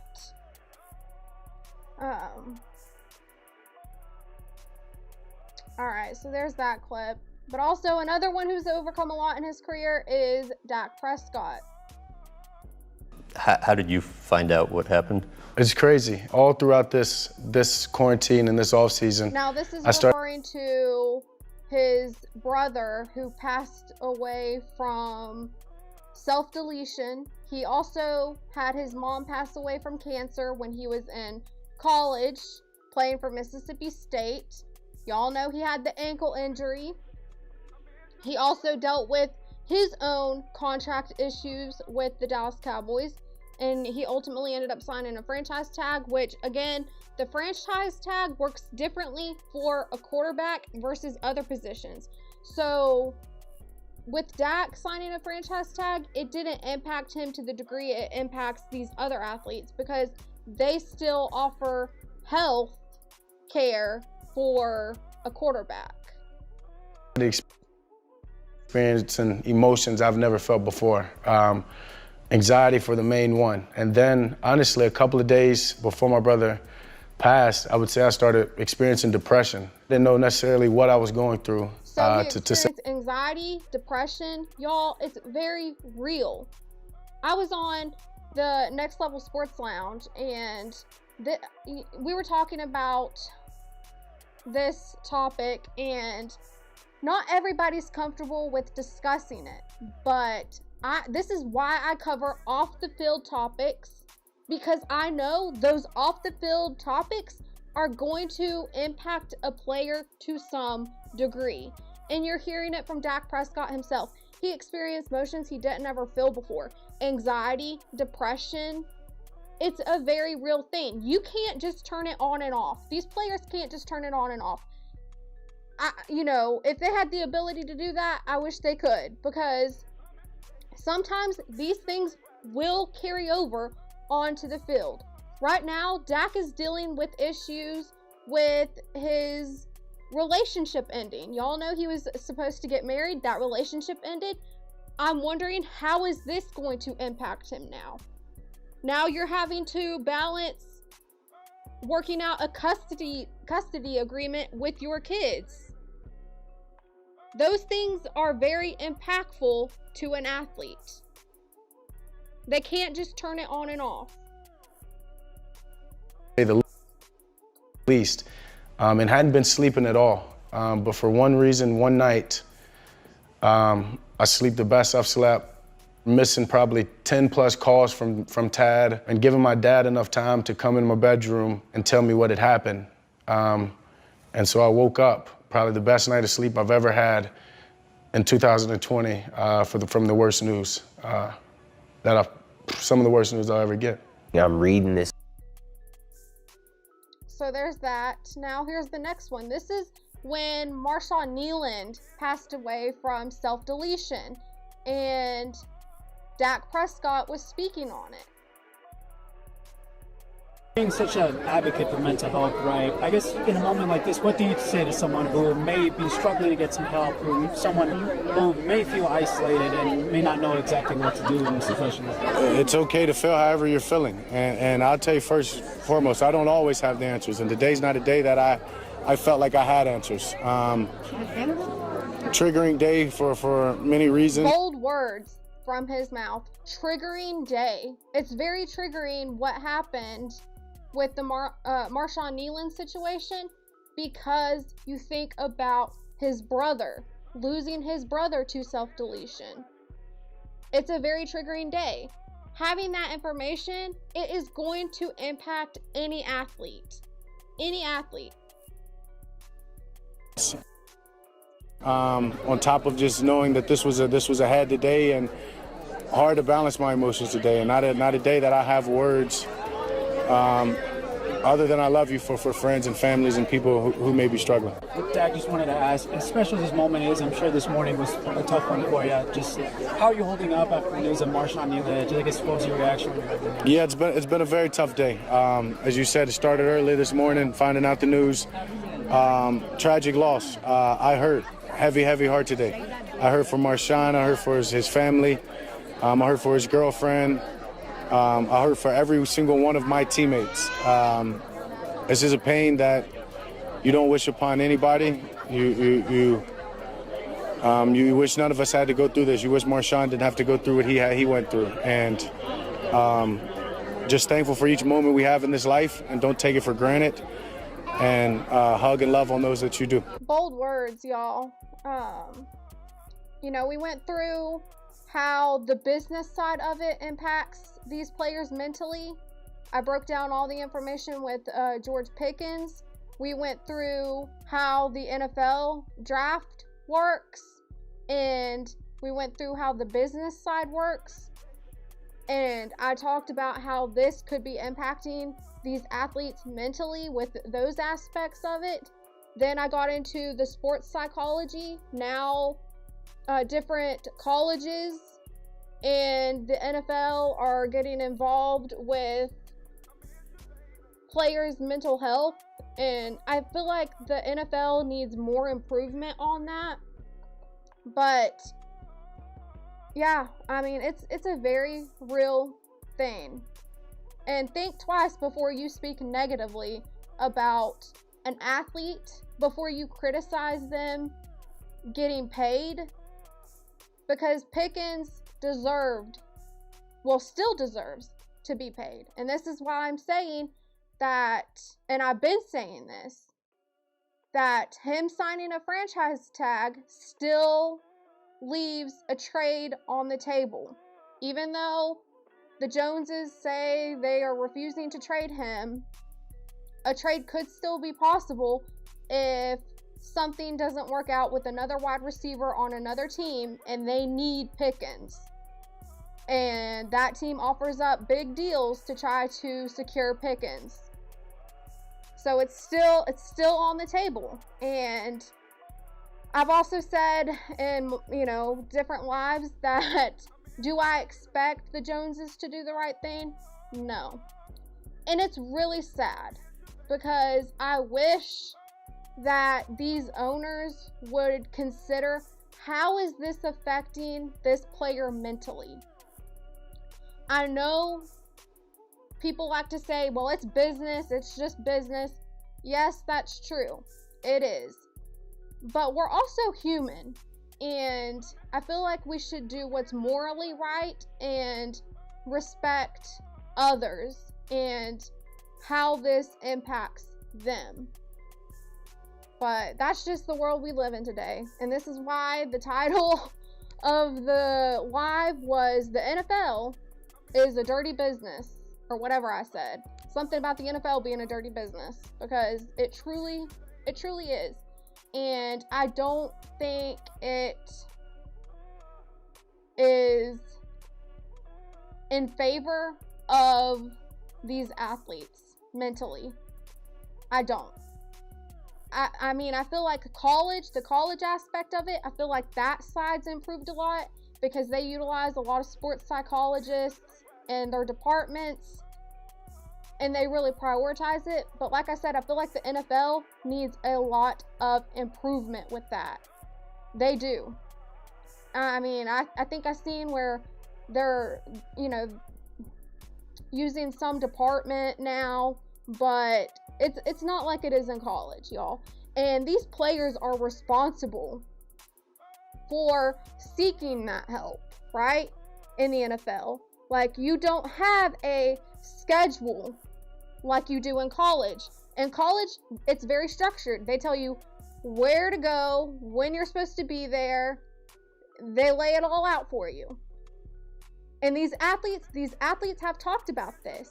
When you get to the NFL, it's not like that. You are responsible for scheduling your health appointments. You are responsible for scheduling your workouts.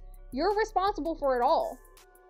And if you're struggling mentally, you're responsible yourself for seeking that help.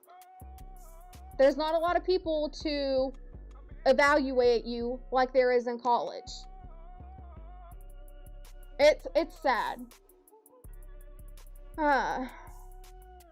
But y'all, I think I covered everything. Go Cree Cree is supposed to be live right now, actually.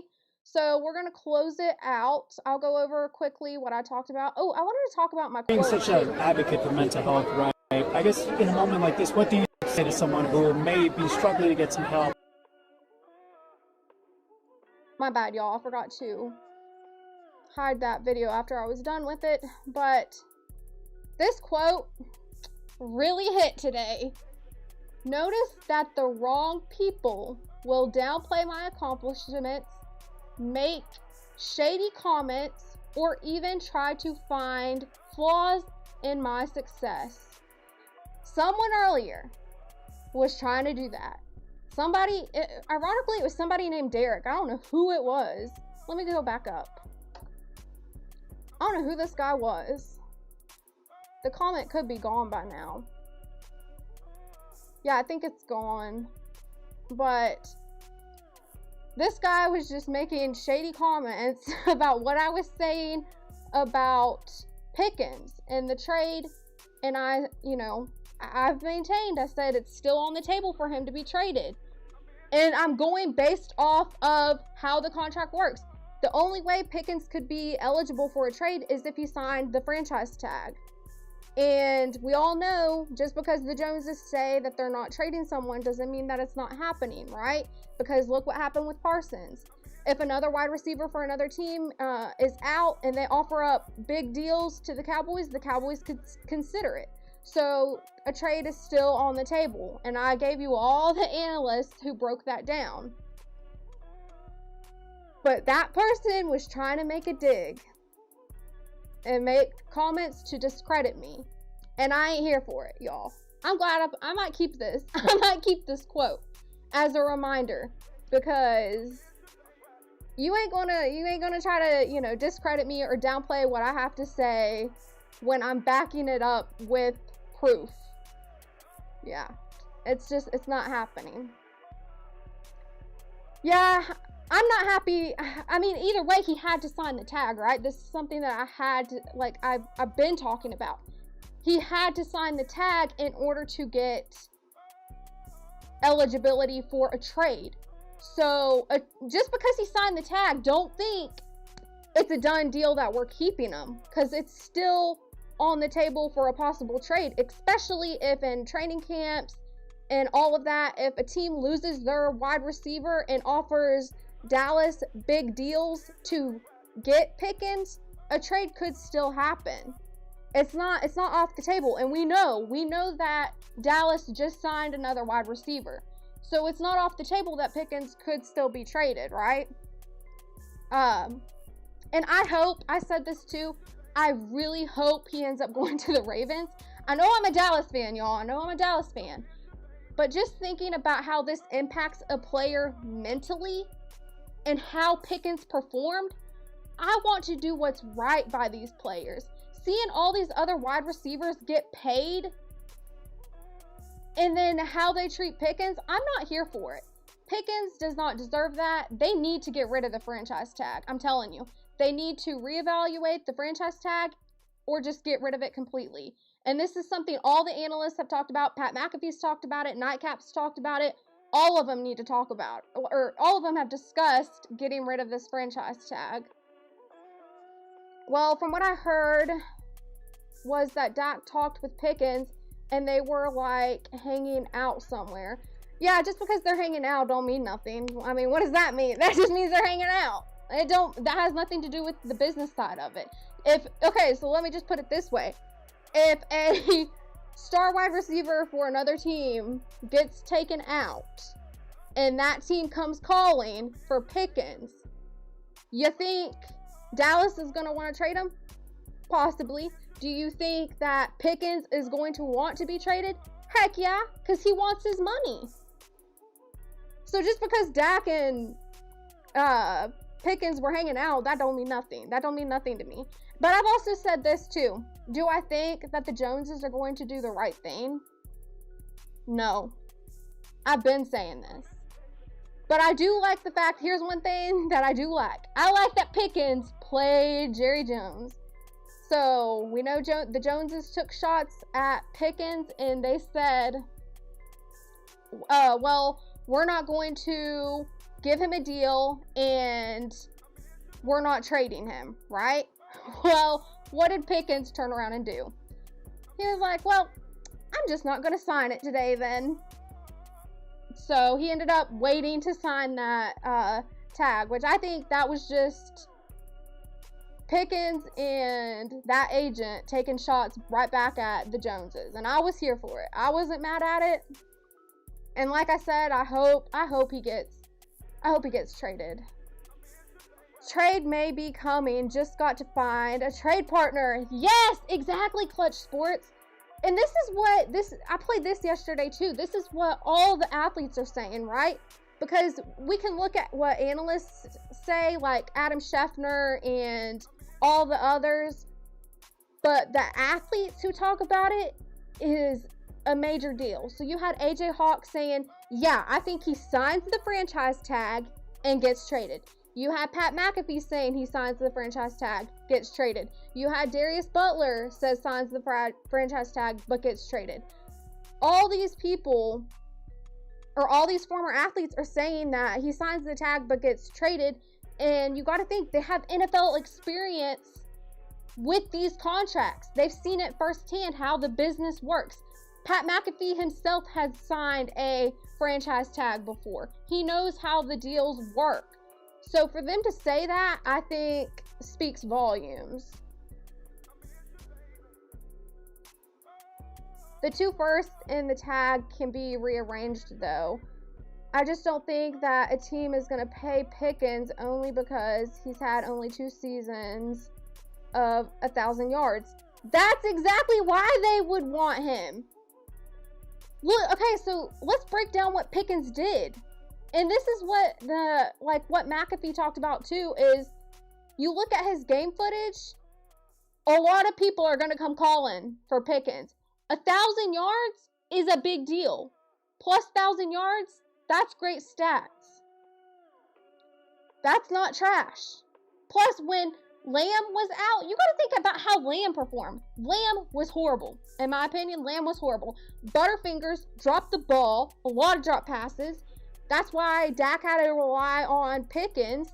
Plus, he got injured, so he was out, and it really showcased Pickens can be wide receiver 1. So you take those things into consideration. He has the stats to make him a high target for a team wanting to pick him up, especially if a team loses a wide receiver. They're going to want Pickens. I'm happy he's under contract. Well, he was going to be, and this is something that we've talked about, he was going to be under contract regardless. He had to sign that contract to be able to have the eligibility for a trade. He had no choice but to sign the contract to be eligible for the trade. We talked about that multiple times on the live. So either way, the contract means nothing necessarily, because at the end of the day, the only way he was going to get the trade is to sign it. So that really means nothing. The Raiders were looking for a wide receiver.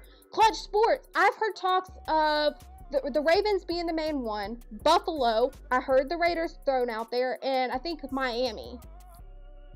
If they're desperate, you got to think they're going to want to pick up Pickens. And they will trade draft picks. Let's go back to what that video said. I'll replay it again for those who missed it on Pickens. Let's see. What's the latest on the Cowboys in the George Pickens situation? Look, he wants... But these highlights are outrageous. He played his best ball by far last year with the Dallas Cowboys. His best ball by far with the Dallas Cowboys. And you thinking not a team in the world's going to want him? He's going to play under the franchise tag. He's got Mulligeta as an agent. It feels like somebody's going to be paying George Pickens a lot of money to do that. Somebody will be paying him big money to do what he's doing in those highlight reels. I agree. I would think somebody would want that. Do I think it's going to happen? I don't know. Because, like I'm never say never. Never say never. I want, and I've said this in my last live, I want Pickens to go to a team like the Ravens. Especially if we know that Dallas isn't a Super Bowl contender. We already have a new defense going on right now. There's a lot of adjustments that need to be made. There's too many question marks for us to even say, oh, we're going to go to a Super Bowl. I just don't see it happening. So what's the point of keeping Pickens just to make him suffer? When you could get the most value out of him now, end up with more draft picks. This is why I say it's more of an advantage for Pickens. This doesn't necessarily hurt Pickens, but it hurts the Cowboys business-wise. When you could get more, more value out of him right now if you trade him, and then just seek someone in the draft for the next season. Especially if you know your team's not going to a Super Bowl this year. Right there. And who will be? Look, Micah Parsons, and they wound up trading him. And George Pickens would be more tradable than Micah Parsons. So even though Dallas says it's not trading him, I still believe that a trade will be alive. It will follow that team and him throughout the summer. And forgive me for being ignorant and naive. How many years you been covering the NFL? 36. Very ignorant and naive man, I'd say. More tradable than Michael Parsons. Yeah, it's crazy. Is that because of contract expectation or why? With what? With him being more tradable, you said more tradable than Michael Parsons? No. What I'm saying is the Cowboys said that they weren't trading Michael Parsons. In this particular case. So they said they weren't trading Michael Parsons, and they ended up trading him. They're not married long-term to George Pickens. They've already said they're not extending him. They wanted to keep Micah Parsons long-term. The Dallas Cowboys... They had more of a reason to want to keep Parsons than they do Pickens. But you know how this is why I said, you know how the Joneses work. Do I think that this is going to happen? Probably not. That's why I've been saying. I said probably not. But do I want Pickens to go to the Ravens? Yes. Do I want to see him get paid? Yes. Now, if that happens, it happens. If it doesn't, it doesn't. But at least he signed the franchise tag, which I said from the beginning he was going to sign that regardless. It was just a matter of when. But now that's what gives him the eligibility to be traded. Advertised that as much as we like George Pickens, we're not signing him to a long-term deal. So there's no long-term commitment. So if there's no long-term commitment, they would be more apt, in my mind, to trade George Pickens than they were Micah Parsons at this time last year. So they have more of a reason to sign Pickens than they did Parsons. Yeah, we can't. Exactly, Clutch Sports. I'm a Dallas fan. I'm not a delusional Dallas fan, as I like to say. But we can't trust a word coming out of Dallas's mouth, I'm telling you. That went last year. Now, they're saying that they don't intend to trade George Pickens. That's their plan. But my point is, if they traded Parsons, then I think Pickens is even more tradable than Parsons was a year ago. Yeah. Okay, so you're saying with what they have deemed what they were going to do with each guy. The Micah thing's interesting because that felt like a real turn quick. Yeah. That got nasty quick, it felt like. And the Packers were like, yeah, we'd love to have him. Yeah. And then whenever he was playing, they were great. And then when he wasn't playing, the Packers were ass. Yes. So that was a good trade, no matter what they gave up for that particular situation. George Pickens, he'd go to a team immediately and become their one. He would go to a team immediately and become their one. This is coming out of someone who played in the NFL, know how the business works. I mean, wherever he heads to.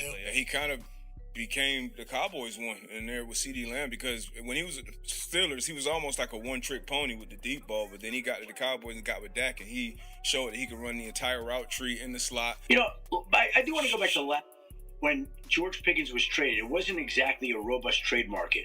I think David Mulligetta helped find that one team in Dallas, and there was a group with George Pickens. It's the other stuff that, again, he's got to show them a certain maturity, and I thought he played very well this year. I think he showed it. I think he showed it. This past season, he definitely showcased his talent, showcased his maturity. He's gotten along with his teammates.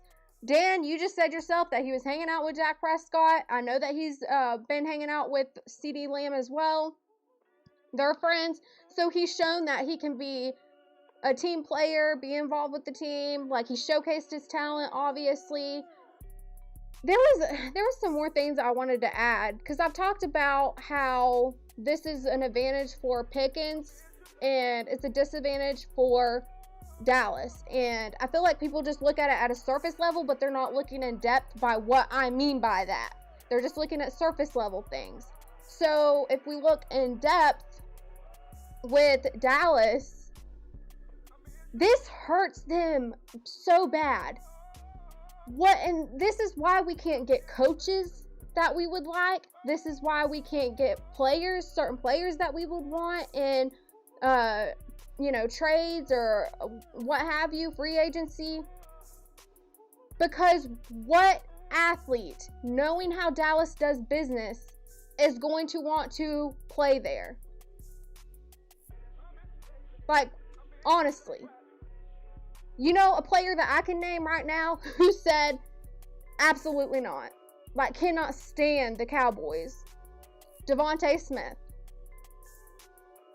And this is before he was even in the draft.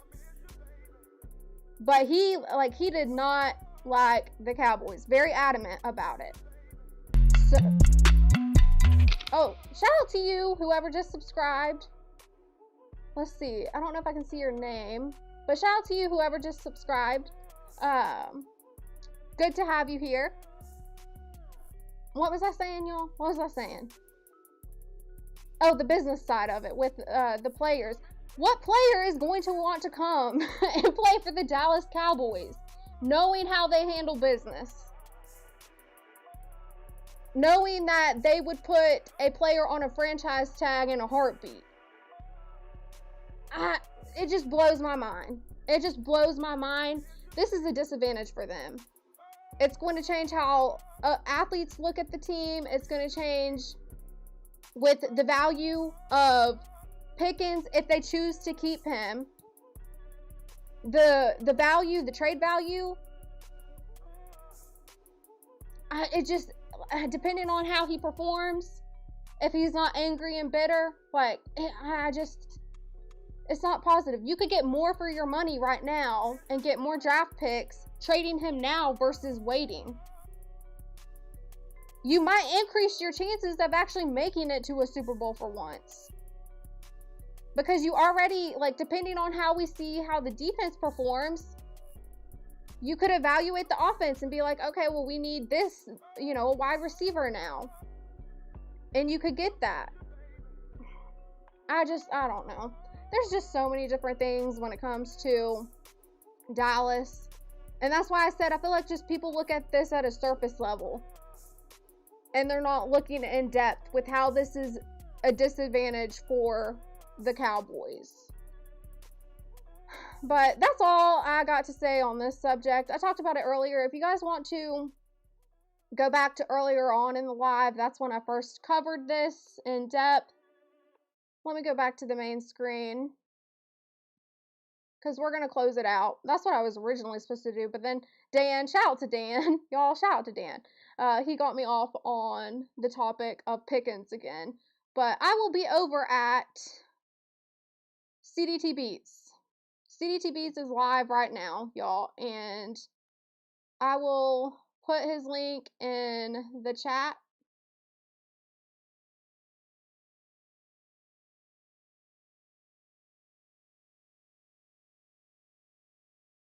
Give me 1 second. That is where I will be at.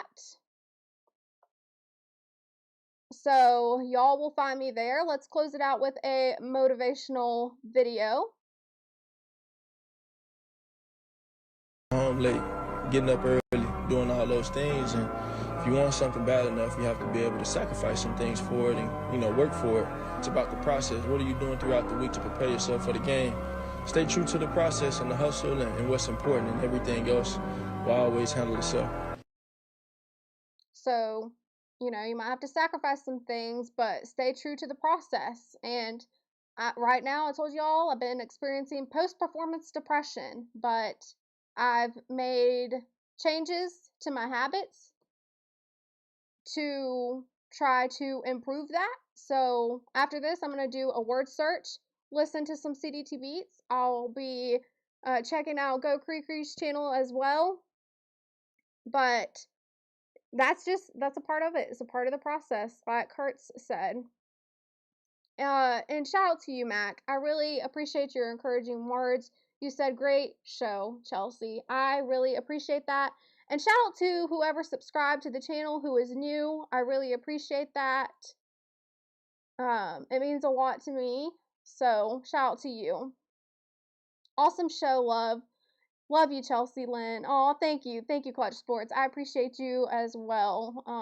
Always great having you in the chat. And thank you, Clutch Sports, for backing me up, okay? For making me think, okay, I'm not crazy. I know what I'm talking about. Especially when I'm backing it up with what all the analysts are saying as well. It's not like this is just coming from nowhere. Like, I mean, this is just things that I've backed up with proof from people who work in that field. But shout out to you. Alright, y'all. Let's get out of here. Check out CDT Beats and Go Creek. I'll see y'all later. Bye, Touchdown Tribe.